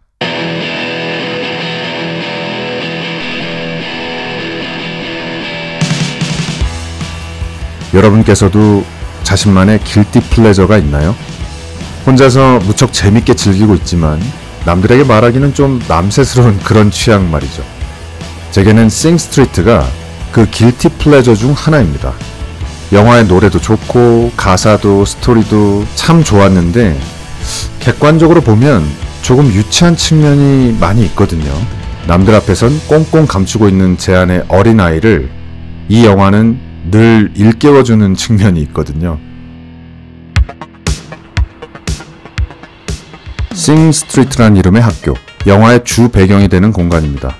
남주는 갑작스레 전학을 오게 되면서 여러 가지 부침도 겪으면서 점차 성장을 하게 되는데요. 이 전개 방식은 다소 엉성하지만 때로는 그 엉성함이 우리 사춘기 시절의 그 미숙함과 닮아 있어서 저는 되려 그 과정을 흐뭇하게 바라보게 되더라고요. 그리고 남주와 여주가 처음 만나는 공간입니다. 학교 바로 앞에 있는 어떤 집의 계단인데 남주는 여주에게 한눈에 반해 그녀에게 다가가 용기 있게 말을 겁니다. 그리고 거짓말을 해요. 자신은 밴드를 하고 있다고. 어릴 적, 아니 중년인 지금도 저는 누군가에게 잘 보이기 위해 은근슬쩍 거짓말을 하곤 하는데 물론 안 하려고 노력은 합니다만 하지만 자신을 돋보이게 하기 위한 거짓말을 보통은 잘 수습하지 못하잖아요. 그걸 덮기 위해서 또 다른 거짓말을 하거나 나중엔 아예 그에 관해 이야기를 회피하게 되죠. 하지만 소녀는 자신의 거짓말을 현실로 만들고야 맙니다. 밴드를 만들어서 뮤직비디오도 찍고 공연까지 하니까요. 이곳은 싱 스트리트 밴드가 뮤직비디오를 찍었던 장소 중 한 곳입니다. 제 나름대로 영화 속 장면들과 어울릴 법한 노래들을 골라서 배경음악으로 쓰고 있지만 아무래도 오리지널 사운드 트랙을 이길 수는 없겠죠. 아무튼 별게 없는 풍경이지만 영화 속 장면들이 생각나서 저는 계속해서 말씀드리지만 너무너무 좋았습니다.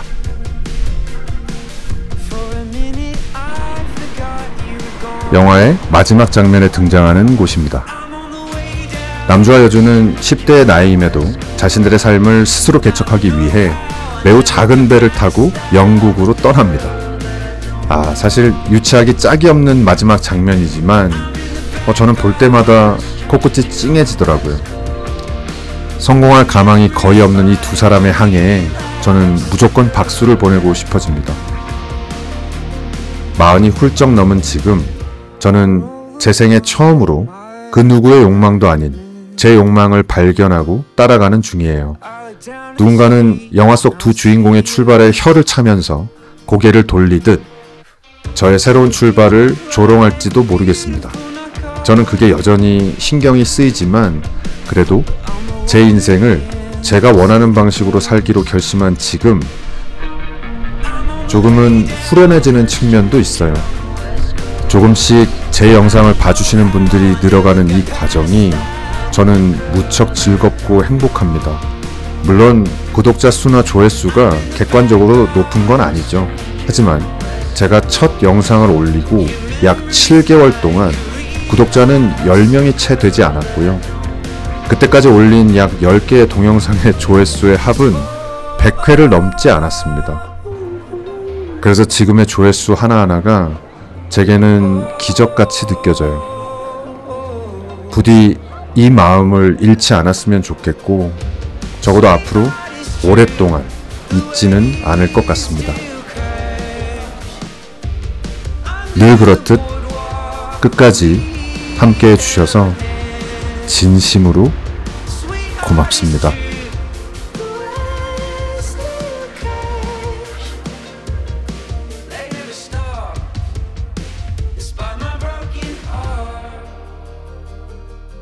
I'm on the way down.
너는 지금 라이프치히 대학에 가는 길이다. 특별한 이유는 없다. 니체가 다녔던 대학이라기에 한번 가보는 것이다. 유럽 대륙에 약 4개월째 머물고 있는 너에게는 색다를 게 없는 풍경이고, 날씨도 변덕이 무척 심하다. 그래도 니체가 나온 대학에 간다면 뭔가 있지 않을까?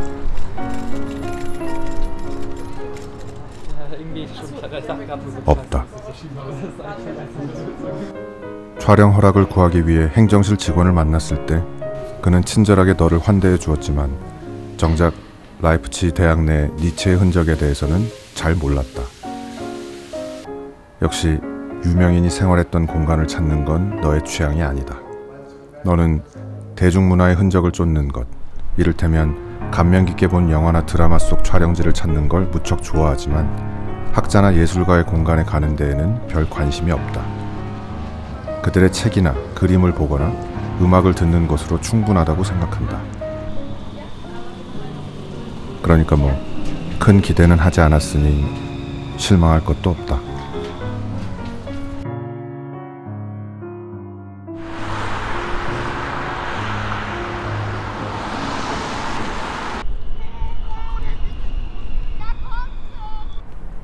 니체의 생가로 향하는 길. 가는 길에 라이프치히 시내에도 들렀다. 역시 특별한 이유는 없다.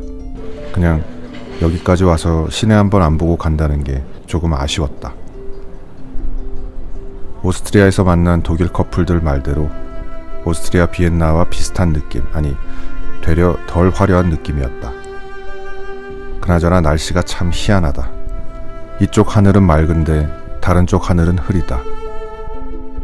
이게 원래 독일의 날씨인지 이때만 이런 건지는 잘 모르겠다.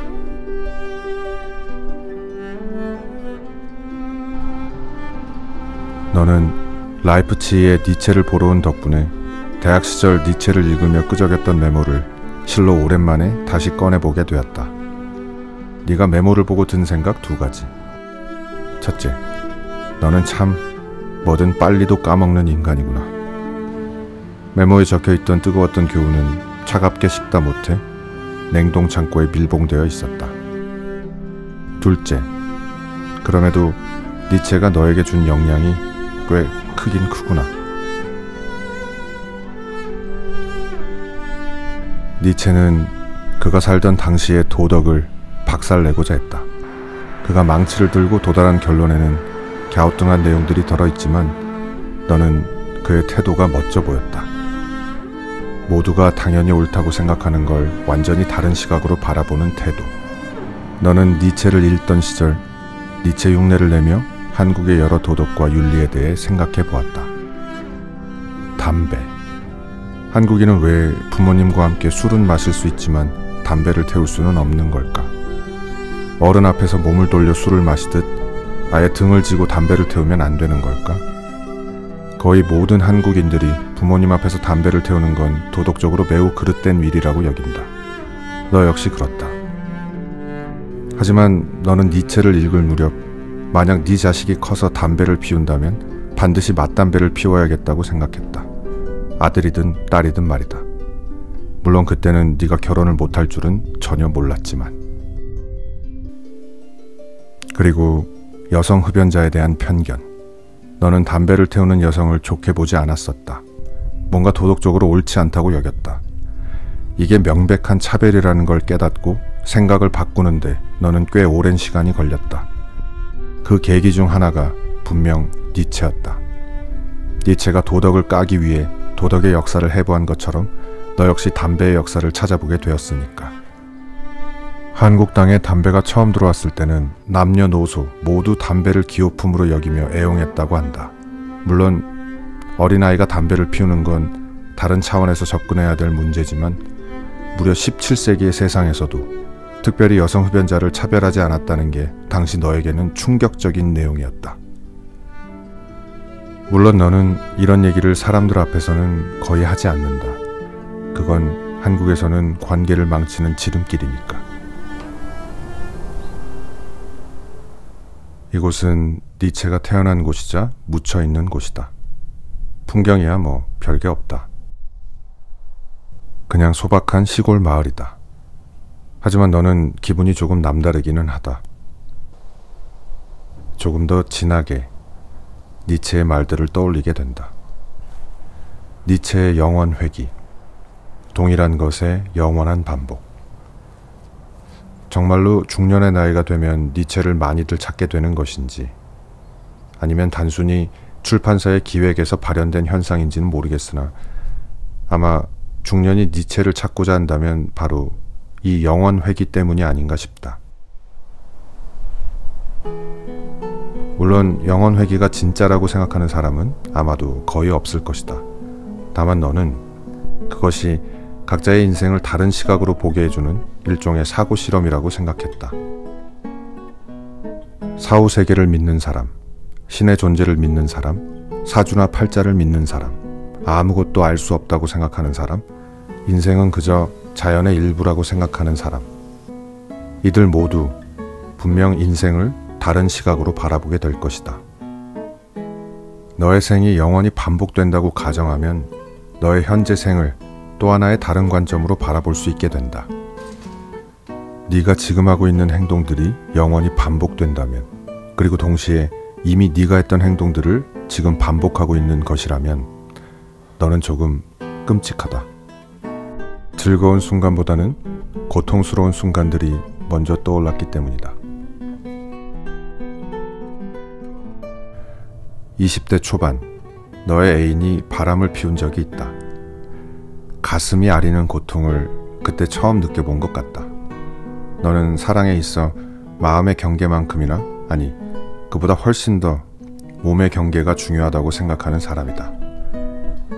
그 당시 너는 다른 남성이 그녀의 몸을 만지고 서로 뒤엉키고 섞이는 모습이 쉴 새 없이 떠올랐고, 그때마다 정말로 명치 부분이 심하게 아렸다. 그런데 그걸 다시, 그리고 영원히 반복해야 한다면, 그리고 그게 너의 운명이라면 너는 과연 어떻게 살아야 할까? 네가 내린 답은 니체와 비슷했다. 적극적으로 그 모든 고통을 끌어안고 사는 수밖에 없다는 것. 다시 반복된다 하더라도 그나마 덜 아픈 상태로 어떻게든 만들어야 한다. 그러려면 부인하고 부정하고 원망하는 것보다는 끌어안고 이해하는 편이 훨씬 더 나을 것이다. 아직 많이 산 건 아니지만 그렇게 사는 게 더 낫다는 건 경험을 통해 이미 알고 있다. 하지만 가장 큰 문제, 그렇게 만들어진 소중한 결심은 금세 사라지고 말 것이다. 영언 회기에 따르면 너는 40이 넘은 나이에 직장을 때려치우고 또다시 세계 여행을 할 것이다. 그리고 까맣게 잊고 있던 네 책을 독일 라이프치히에 와서 다시 꺼내 읽으며 또 한 번 아모르 파티를 외친다. 그래, 운명을 사랑하는 수밖에는 답이 없다. 그리고 앞으로 진행될, 아니 어쩌면 이미 진행되었을지 모르는 너의 인생에는 이러한 결심이 덜 허물어지기를 바라본다. 물론 그렇지 않은 인생이라도 너는 있는 힘껏 껴안고 살아가야겠다고 지금 굳게 다짐하고 있다.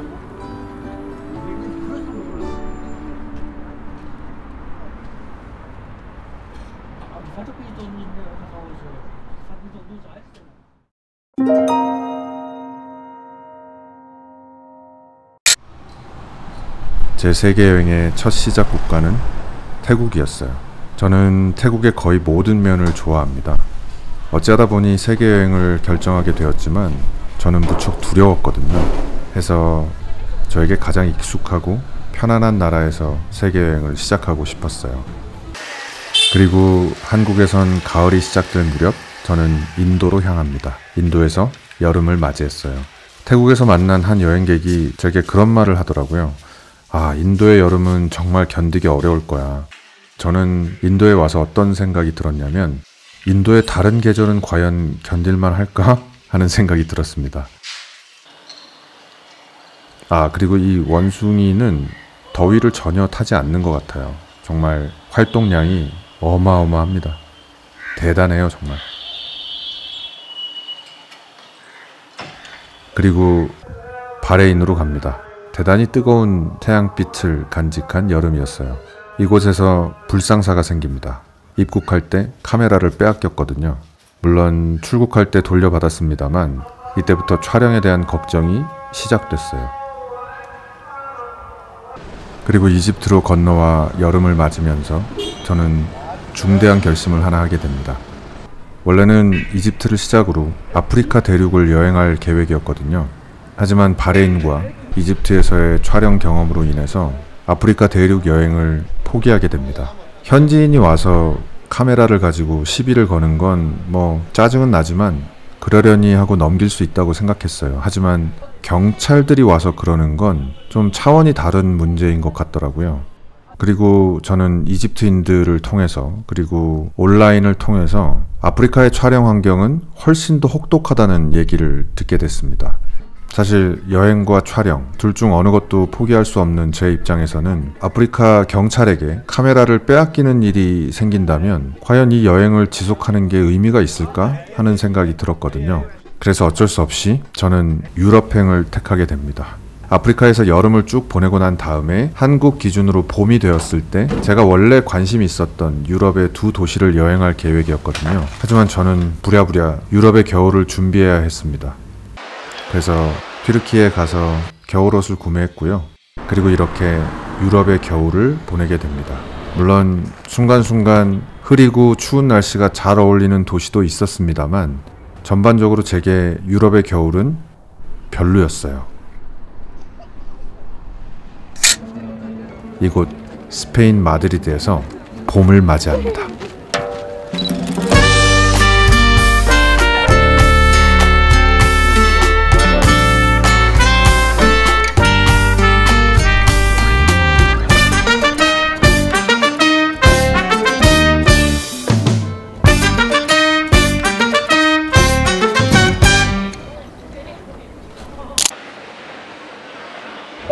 여러분은 어떤 계절을 가장 좋아하시나요? 왜냐하면 모든 계절에 각기 좋아하는 부분과 싫어하는 부분이 명확하게 들어있거든요. 하지만 저를 움직이게 만드는 힘으로 따지면 봄이 가장 센 것 같습니다. 저는 여름, 가을, 겨울에 어떤 풍경들을 무척 좋아합니다. 하지만 그 풍경을 보러 가기 전에는 언제나 망설이는 순간을 거치게 되는 것 같아요. 그러나 봄은 약간의 망설임도 허락하지 않는 경우가 많습니다. 봄이 느껴지는 순간 그냥 박차고 나가게 됩니다.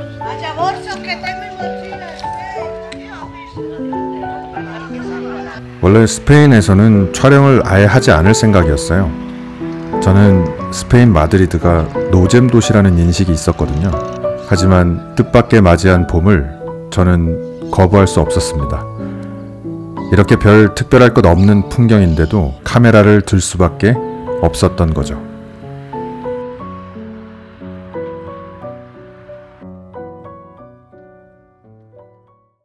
이튿날 저는 숙소 근처 공원으로 카메라를 들고 달려갑니다. 아마 관광객은 여기에 오실 일이 없지 않을까 싶어요. 하지만 저는 이 따뜻한 봄의 기온과 푸릇푸릇한 풀과 나무들이 너무 그리웠거든요. 그래서 왔습니다. 봄의 기운은 풍경뿐 아니라 제 눈을 뿌옇게 만드는 것 같아요. 모든 게 풍요롭고 아름답게 보이거든요.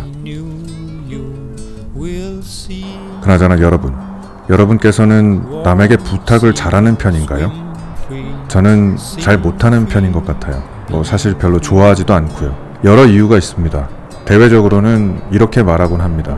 웬만하면 남한테 피해를 별로 주고 싶지 않다라고요. 물론 그 말에는 어느 정도의 진실이 들어있기는 합니다. 하지만 가장 큰 이유는 거절당하는 게 두려워서인 것 같아요. 그런데 세계 여행을 한다는 건, 그러면서 촬영을 병행한다는 건 수없이 많은 거절에 직면해야 한다는 걸 의미합니다. 제가 보통 촬영을 부탁드리면 10분 중에 한 7, 8분은 거절하거든요. Puedo tomar una foto? 다시 한번 해볼까요? Puedo tomar una foto? 네, 이거는 사진을 찍어도 될까요? 라는 스페인어입니다. 발음과 억양이 올바른 건지는 잘 모르겠습니다만 현지인들은 모두 다 잘 알아들었습니다. 이 친구들이 흔쾌히 촬영을 허락해 주어서 무척 기분이 좋았습니다. 쇼핑몰 화보 사진을 찍고 있다고 하더라고요. 딱히 대화를 나누지는 않았습니다. 그런데 훌륭한 봄의 피사체가 되어 주어서 고맙다고 한국식으로 꾸벅 인사를 하며 제 마음을 전했습니다. 스페인 광장입니다. 딱히 볼 건 없습니다. 하지만 봄이 되면 사람들의 얼굴만 봐도 기분이 좋아지는 것 같아요. 왜 여름과 겨울의 사람들의 표정과 봄날의 사람들의 표정은 무척 다르잖아요. 제 생각에는 봄에 가장 넉넉한 표정이 사람들의 얼굴에 새겨져 있는 게 아닌가 싶어요. 그리고 저는 아이들, 청춘들, 노인들을 제 카메라에 담는 걸 좋아합니다.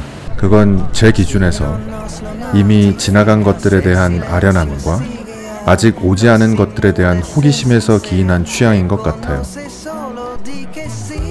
이렇게 어린아이들을 찍고 싶을 때 2번 부탁해야 합니다. 부모에게 1번, 아이들에게 또 1번. 둘 다 거절하거나 부모는 허락했는데 아이가 거절하는 상황은 괜찮습니다. 그런데 문제가 되는 상황은 아이는 허락했는데 부모가 거절하는 경우예요. 보통 이런 경우에 아이가 떼를 쓰거든요. 그럼 부모가 막 혼을 내고요. 저로서는 이거 무척 난감한 상황이에요. 저는 연신 머리를 숙이면서 사과의 뜻을 전하고 그 자리를 떠나곤 합니다.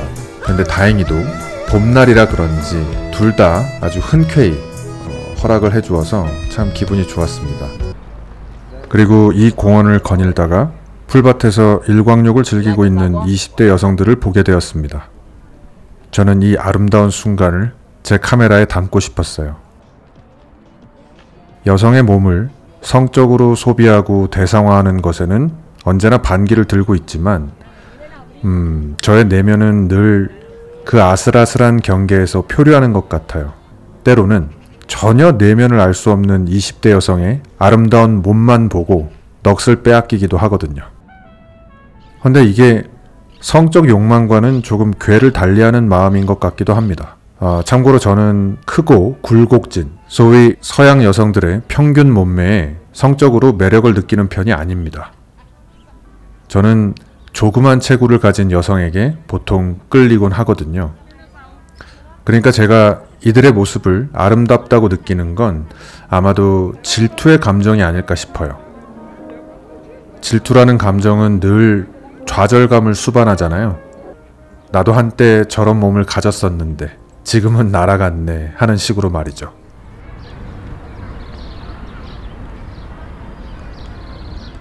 아무튼 이 친구들이 아주 쿨하게 좋은 영상 많이 찍으라고 격려까지 해주면서 촬영을 허락해줘서 기분이 무척 좋았습니다.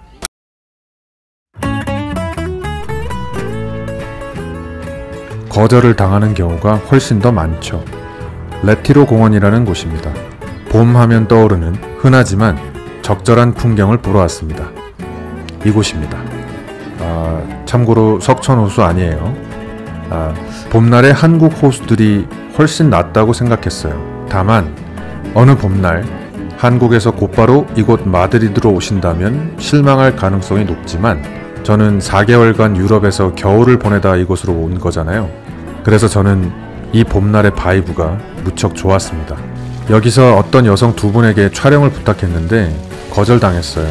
저는 거절하는 건 당연히 기본값이라고 생각합니다. 하지만 그들 중 한 명이 비웃는 듯한 얼굴을 하고 놀리듯 거절을 하더라고요. 저는 굉장히 쿨한 척 오케이, 땡큐 라는 말을 남기고 자리를 떴습니다만 마음이 많이 구겨졌습니다. 웃으며 거절하는 사람, 미안해하며 거절하는 사람, 그리고 아무 표정 없이 거부 의사를 전달하는 사람, 그들 모두 제 마음을 다치게 하지는 않습니다. 오히려 제가 미안한 마음이 생기죠.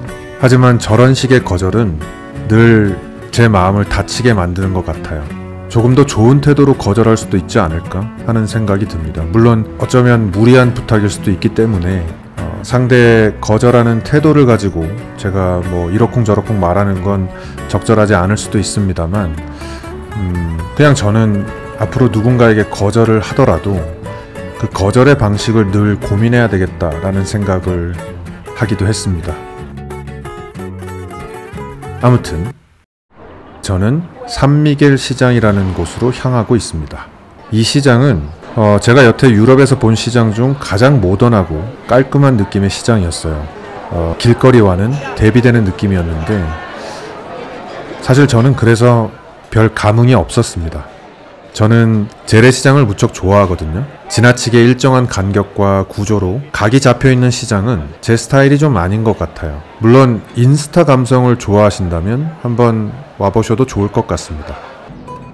그리고 저는 유럽에서 부러운 걸 꼽자면 딱 2가지 정도를 꼽을 수 있을 것 같아요. 하나는 운전 문화입니다. 이건 언젠가 제가 다른 영상에서 따로 얘기를 할 예정인데 제가 다녀본 대부분의 유럽 국가들은 보행자를 우선하는 문화가 많았습니다. 이런 건 참 부러웠어요. 그리고 또 하나 부러운 게 바로 이 광장 문화입니다. 물론 한국에도 광장이 있습니다만 이렇게 사방이 카페나 식당으로 둘러진 광장은 제가 알기로 없거든요. 물론 여기에는 우리나라와 유럽 간의 서로 다른 역사적, 문화적 배경이 있겠습니다만 좀 부럽더라고요, 저는. 이렇게 광장에 차가 지나다니지 않고 사람들이 모여서 밥도 먹고 차도 마시고 이야기도 나누고 때로는 축제도 여는 이런 광장 문화가 한국에도 생길 수 있지 않나? 못 생기는 이유가 있나? 그런 생각을 해봤습니다.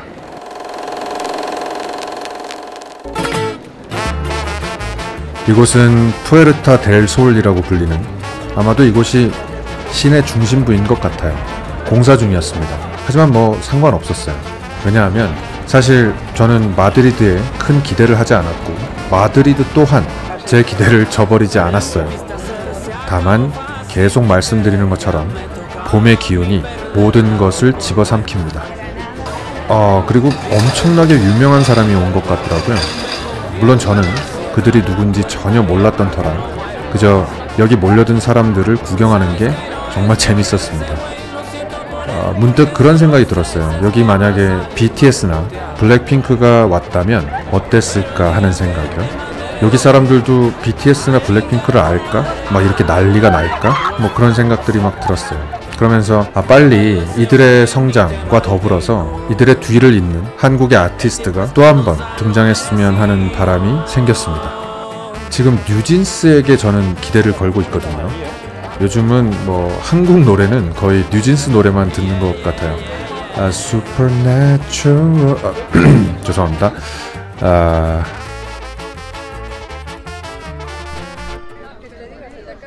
이곳은 스페인 왕궁입니다. 제 기준에는 마드리드에서 가장 아름다운 건축물이 아닌가 싶었습니다.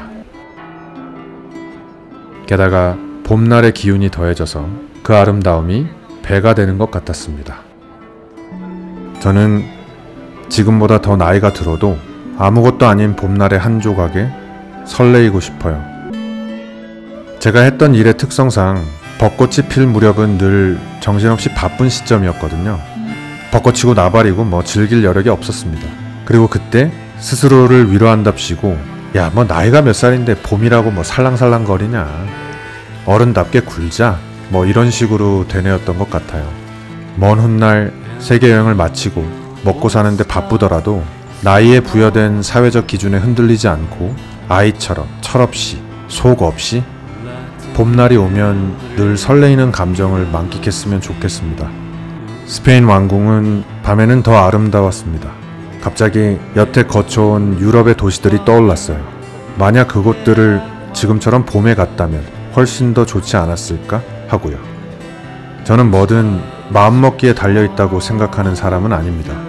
제 눈앞에 있는, 그러니까 마음과 짝을 이루는 사람이나 풍경 자체도 굉장히 중요하다고 생각합니다. 그러니까 제 아무리 봄이라고 해도 예를 들어 인도 콜카타에 가서 간질간질한 설레임을 느끼기는 어렵다고 생각하는 거죠. 다만 제 마음은 온전히 제가 결정할 수 있었으면 좋겠어요. 다른 어떤 것에도 되도록이면 흔들리지 않으면서 말이죠. 여러분께서도 각자의 삶 속에서 그럴 수 있기를 진심으로 바랍니다. 끝까지 함께 해주셔서 고맙습니다.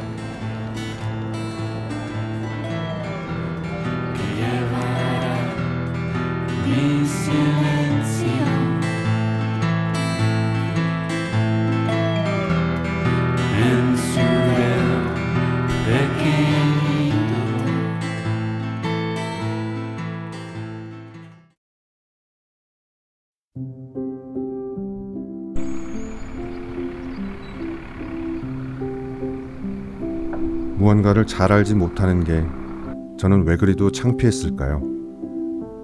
왜 모르면 모른다고 솔직히 말하지 못했을까요? 어쩌다 모르는 걸 들켰을 때 저는 왜 그리도 속상했을까요? 저는 늦은 나이에 소위 명문대라 불리는 한 대학에 편입을 했습니다.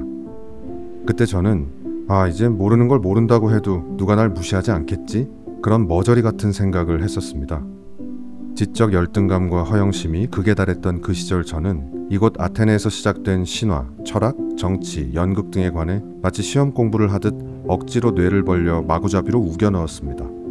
그때 그 시절이 떠올라 여행하는 내내 헛웃음이 났던, 제가 생각해도 참으로 요상했던 그리스 아테네 여행. 부디 아이들의 서툰 모습을 보며 웃음을 짓는 그런 마음으로 이번 영상을 봐주시면 좋겠습니다. 전반부까지는 말이죠. 민주주의에 관한 이야기는 영상 후반부에 등장할 겁니다. 여행 당시부터 영상에 담을 생각이었지만 2024년 12월 3일을 기점으로 완전히 다른 결로 담아내게 되었습니다.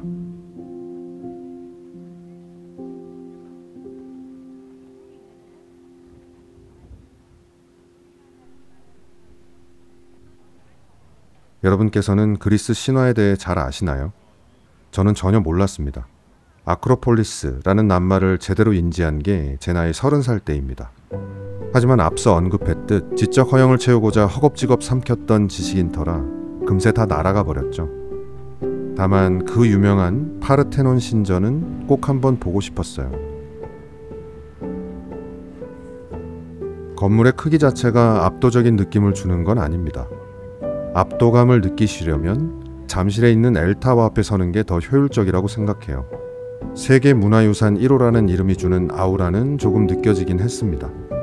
하지만 저는 이곳에서 지적 허영심에 취해 있던 과거의 제 모습에 가장 많이 압도되었던 것 같아요. 아테나 여신을 모셨던 신전이라고 합니다. 아테나 여신. 30 전까지 저는 그분에 대해 전혀 몰랐습니다. 그분뿐 아니라 그리스와 로마 신화에 대해 아는 게 별로 없었어요.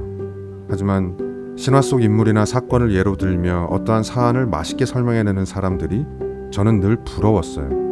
그래, 나도 이제 명문대 타이틀을 달았으니까 그 정도는 알아야 되지 않을까 하는 강박으로 닥치는 대로 신화를 외웠습니다.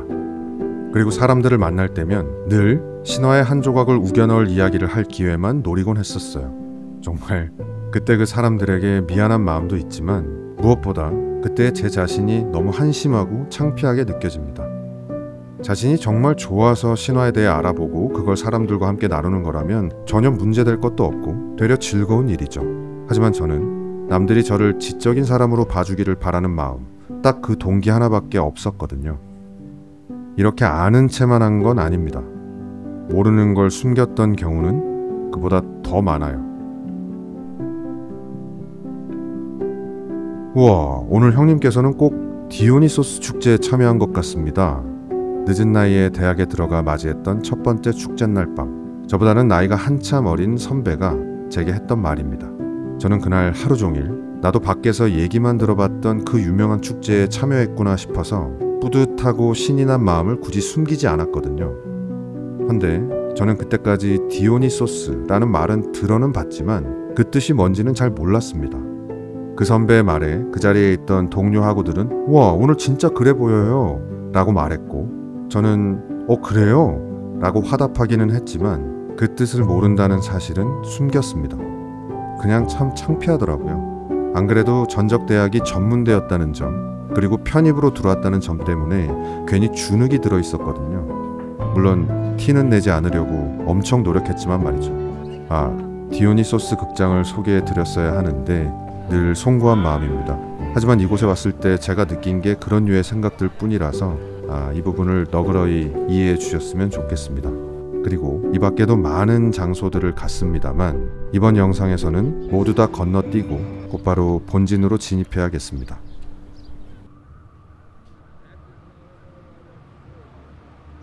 민주주의의 발상지로서의 아테네에서 가장 상징적인 공간이 바로 이곳일 겁니다. 이곳에서 고고학이나 건축학에 있어 의미 있는 자료를 발견할 수는 있겠지만 마치 공터와 같은 이곳의 풍경을 보고 철학적 사유의 흔적을 떠올리기는 쉽지 않을 것 같습니다. 적어도 저는 그랬습니다. 그저 저는 현 시대의 민주주의에 대해 생각했습니다. 고대 아테네의 불완전했던 민주주의, 그리고 여전히 완성되지 않은, 아니 어쩌면 영원히 완성이란 불가능할 것 같은 현대의 민주주의에 대해서 말이죠. 그리고 딱 그 정도 원론적인 수준 안에서 얘기하려고 했습니다. 그리고 지적 허영심에 겨우 책 몇 권을 읽고 이런저런 정치체제와 사회제도에 관해 떠들었던 과거에 대해 고백하는 선에서 이야기를 담으려고 했습니다.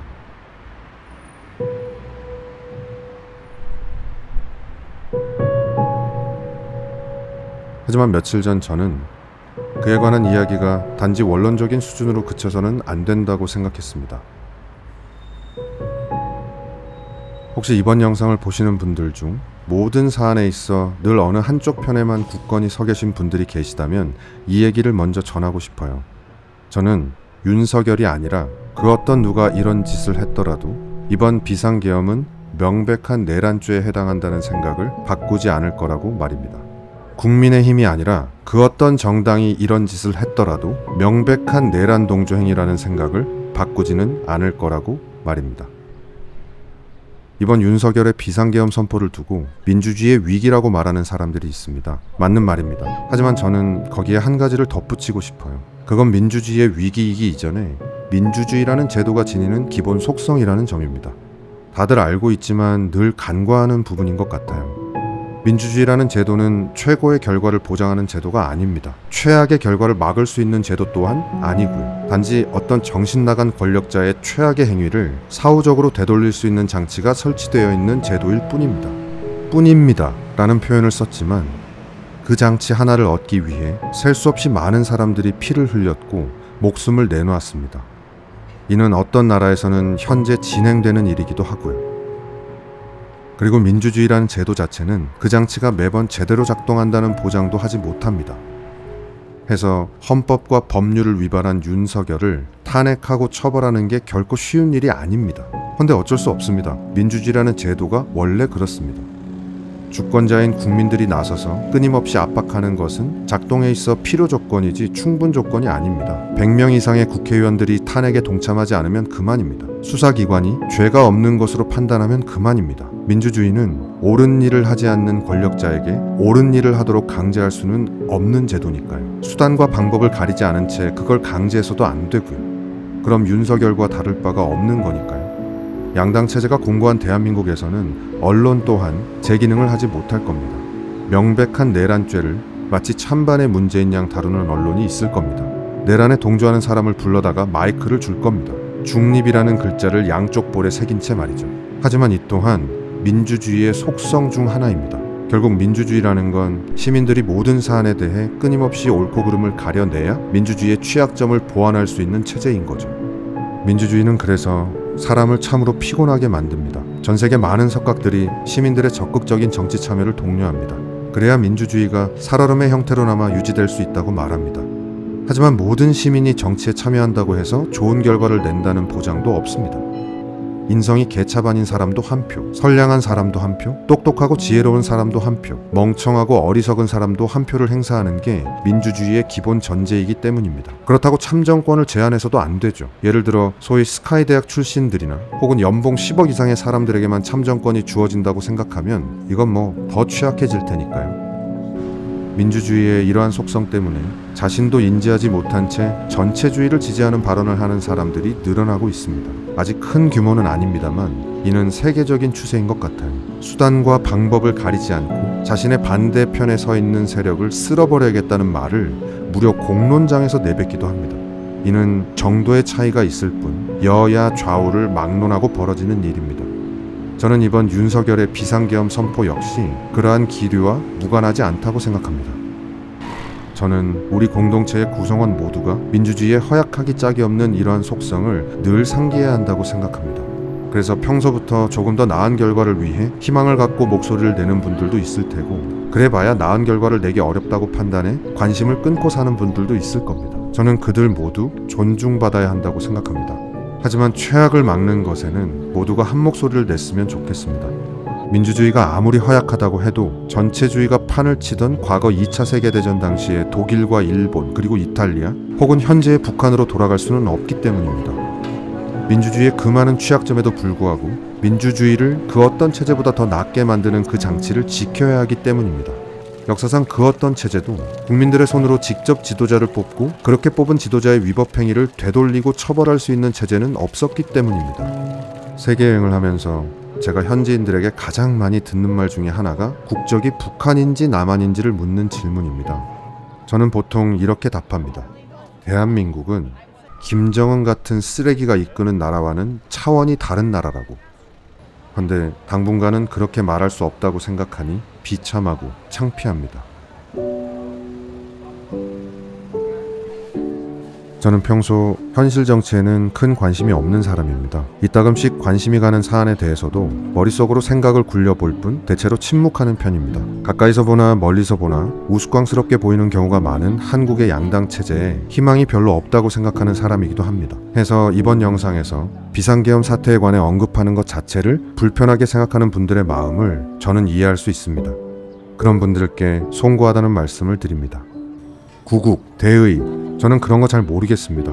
그저 어느 한 권력자가 정당하지 않은 이유로 제 소소한 일상을 방해하는 게 싫습니다. 이기적이라는 거 압니다. 하지만 저는 그게 가장 중요합니다. 제가 원할 때 언제든 하고 싶은 말을 하고 가고 싶은 곳을 갈 수 있으면 좋겠습니다. 감히 정신 나간 권력자 따위 하나가 제게 주어진 자유를 빼앗고 제 소소한 일상을 방해할 수는 없다고 생각합니다. 저는 우리의 역사에 희망이 있다고 생각합니다. 우리는 늘 올바르고 좋은 선택만 하지 않았습니다. 정책 결정에 있어서는 물론이고 명백한 위법 행위를 한 권력자 및 그 가족이 내 편일 때는 옹호하고 침묵하다가 상대편일 때는 거침없이 비난하는 경우가 부지기수입니다. 모두 정의라는 이름을 말하면서 말입니다. 여야 좌우를 막론하고 벌어지는 일입니다. 하지만 우리는 늘 권력자의 최악의 행위를 용납하지 않았습니다. 과거에는 피를 흘리고 목숨을 바쳐 막았고 현대에 와서는 평화적인 방식으로 막아냈습니다. 세계 정치사에 유례가 없는 일이라고 합니다. 저는 이번에도 대한민국의 국민들이 윤석열과 동조 세력을 처벌하는 데 성공할 거라고 생각합니다. 다만 시간이 오래 걸려서 무척 피곤한 여정이 되겠지만 말이죠. 오늘도 끝까지 함께 해주셔서 진심으로 고맙습니다. 그리고 부디 여러분의 일상은 그럭저럭 견딜만 했으면 좋겠습니다.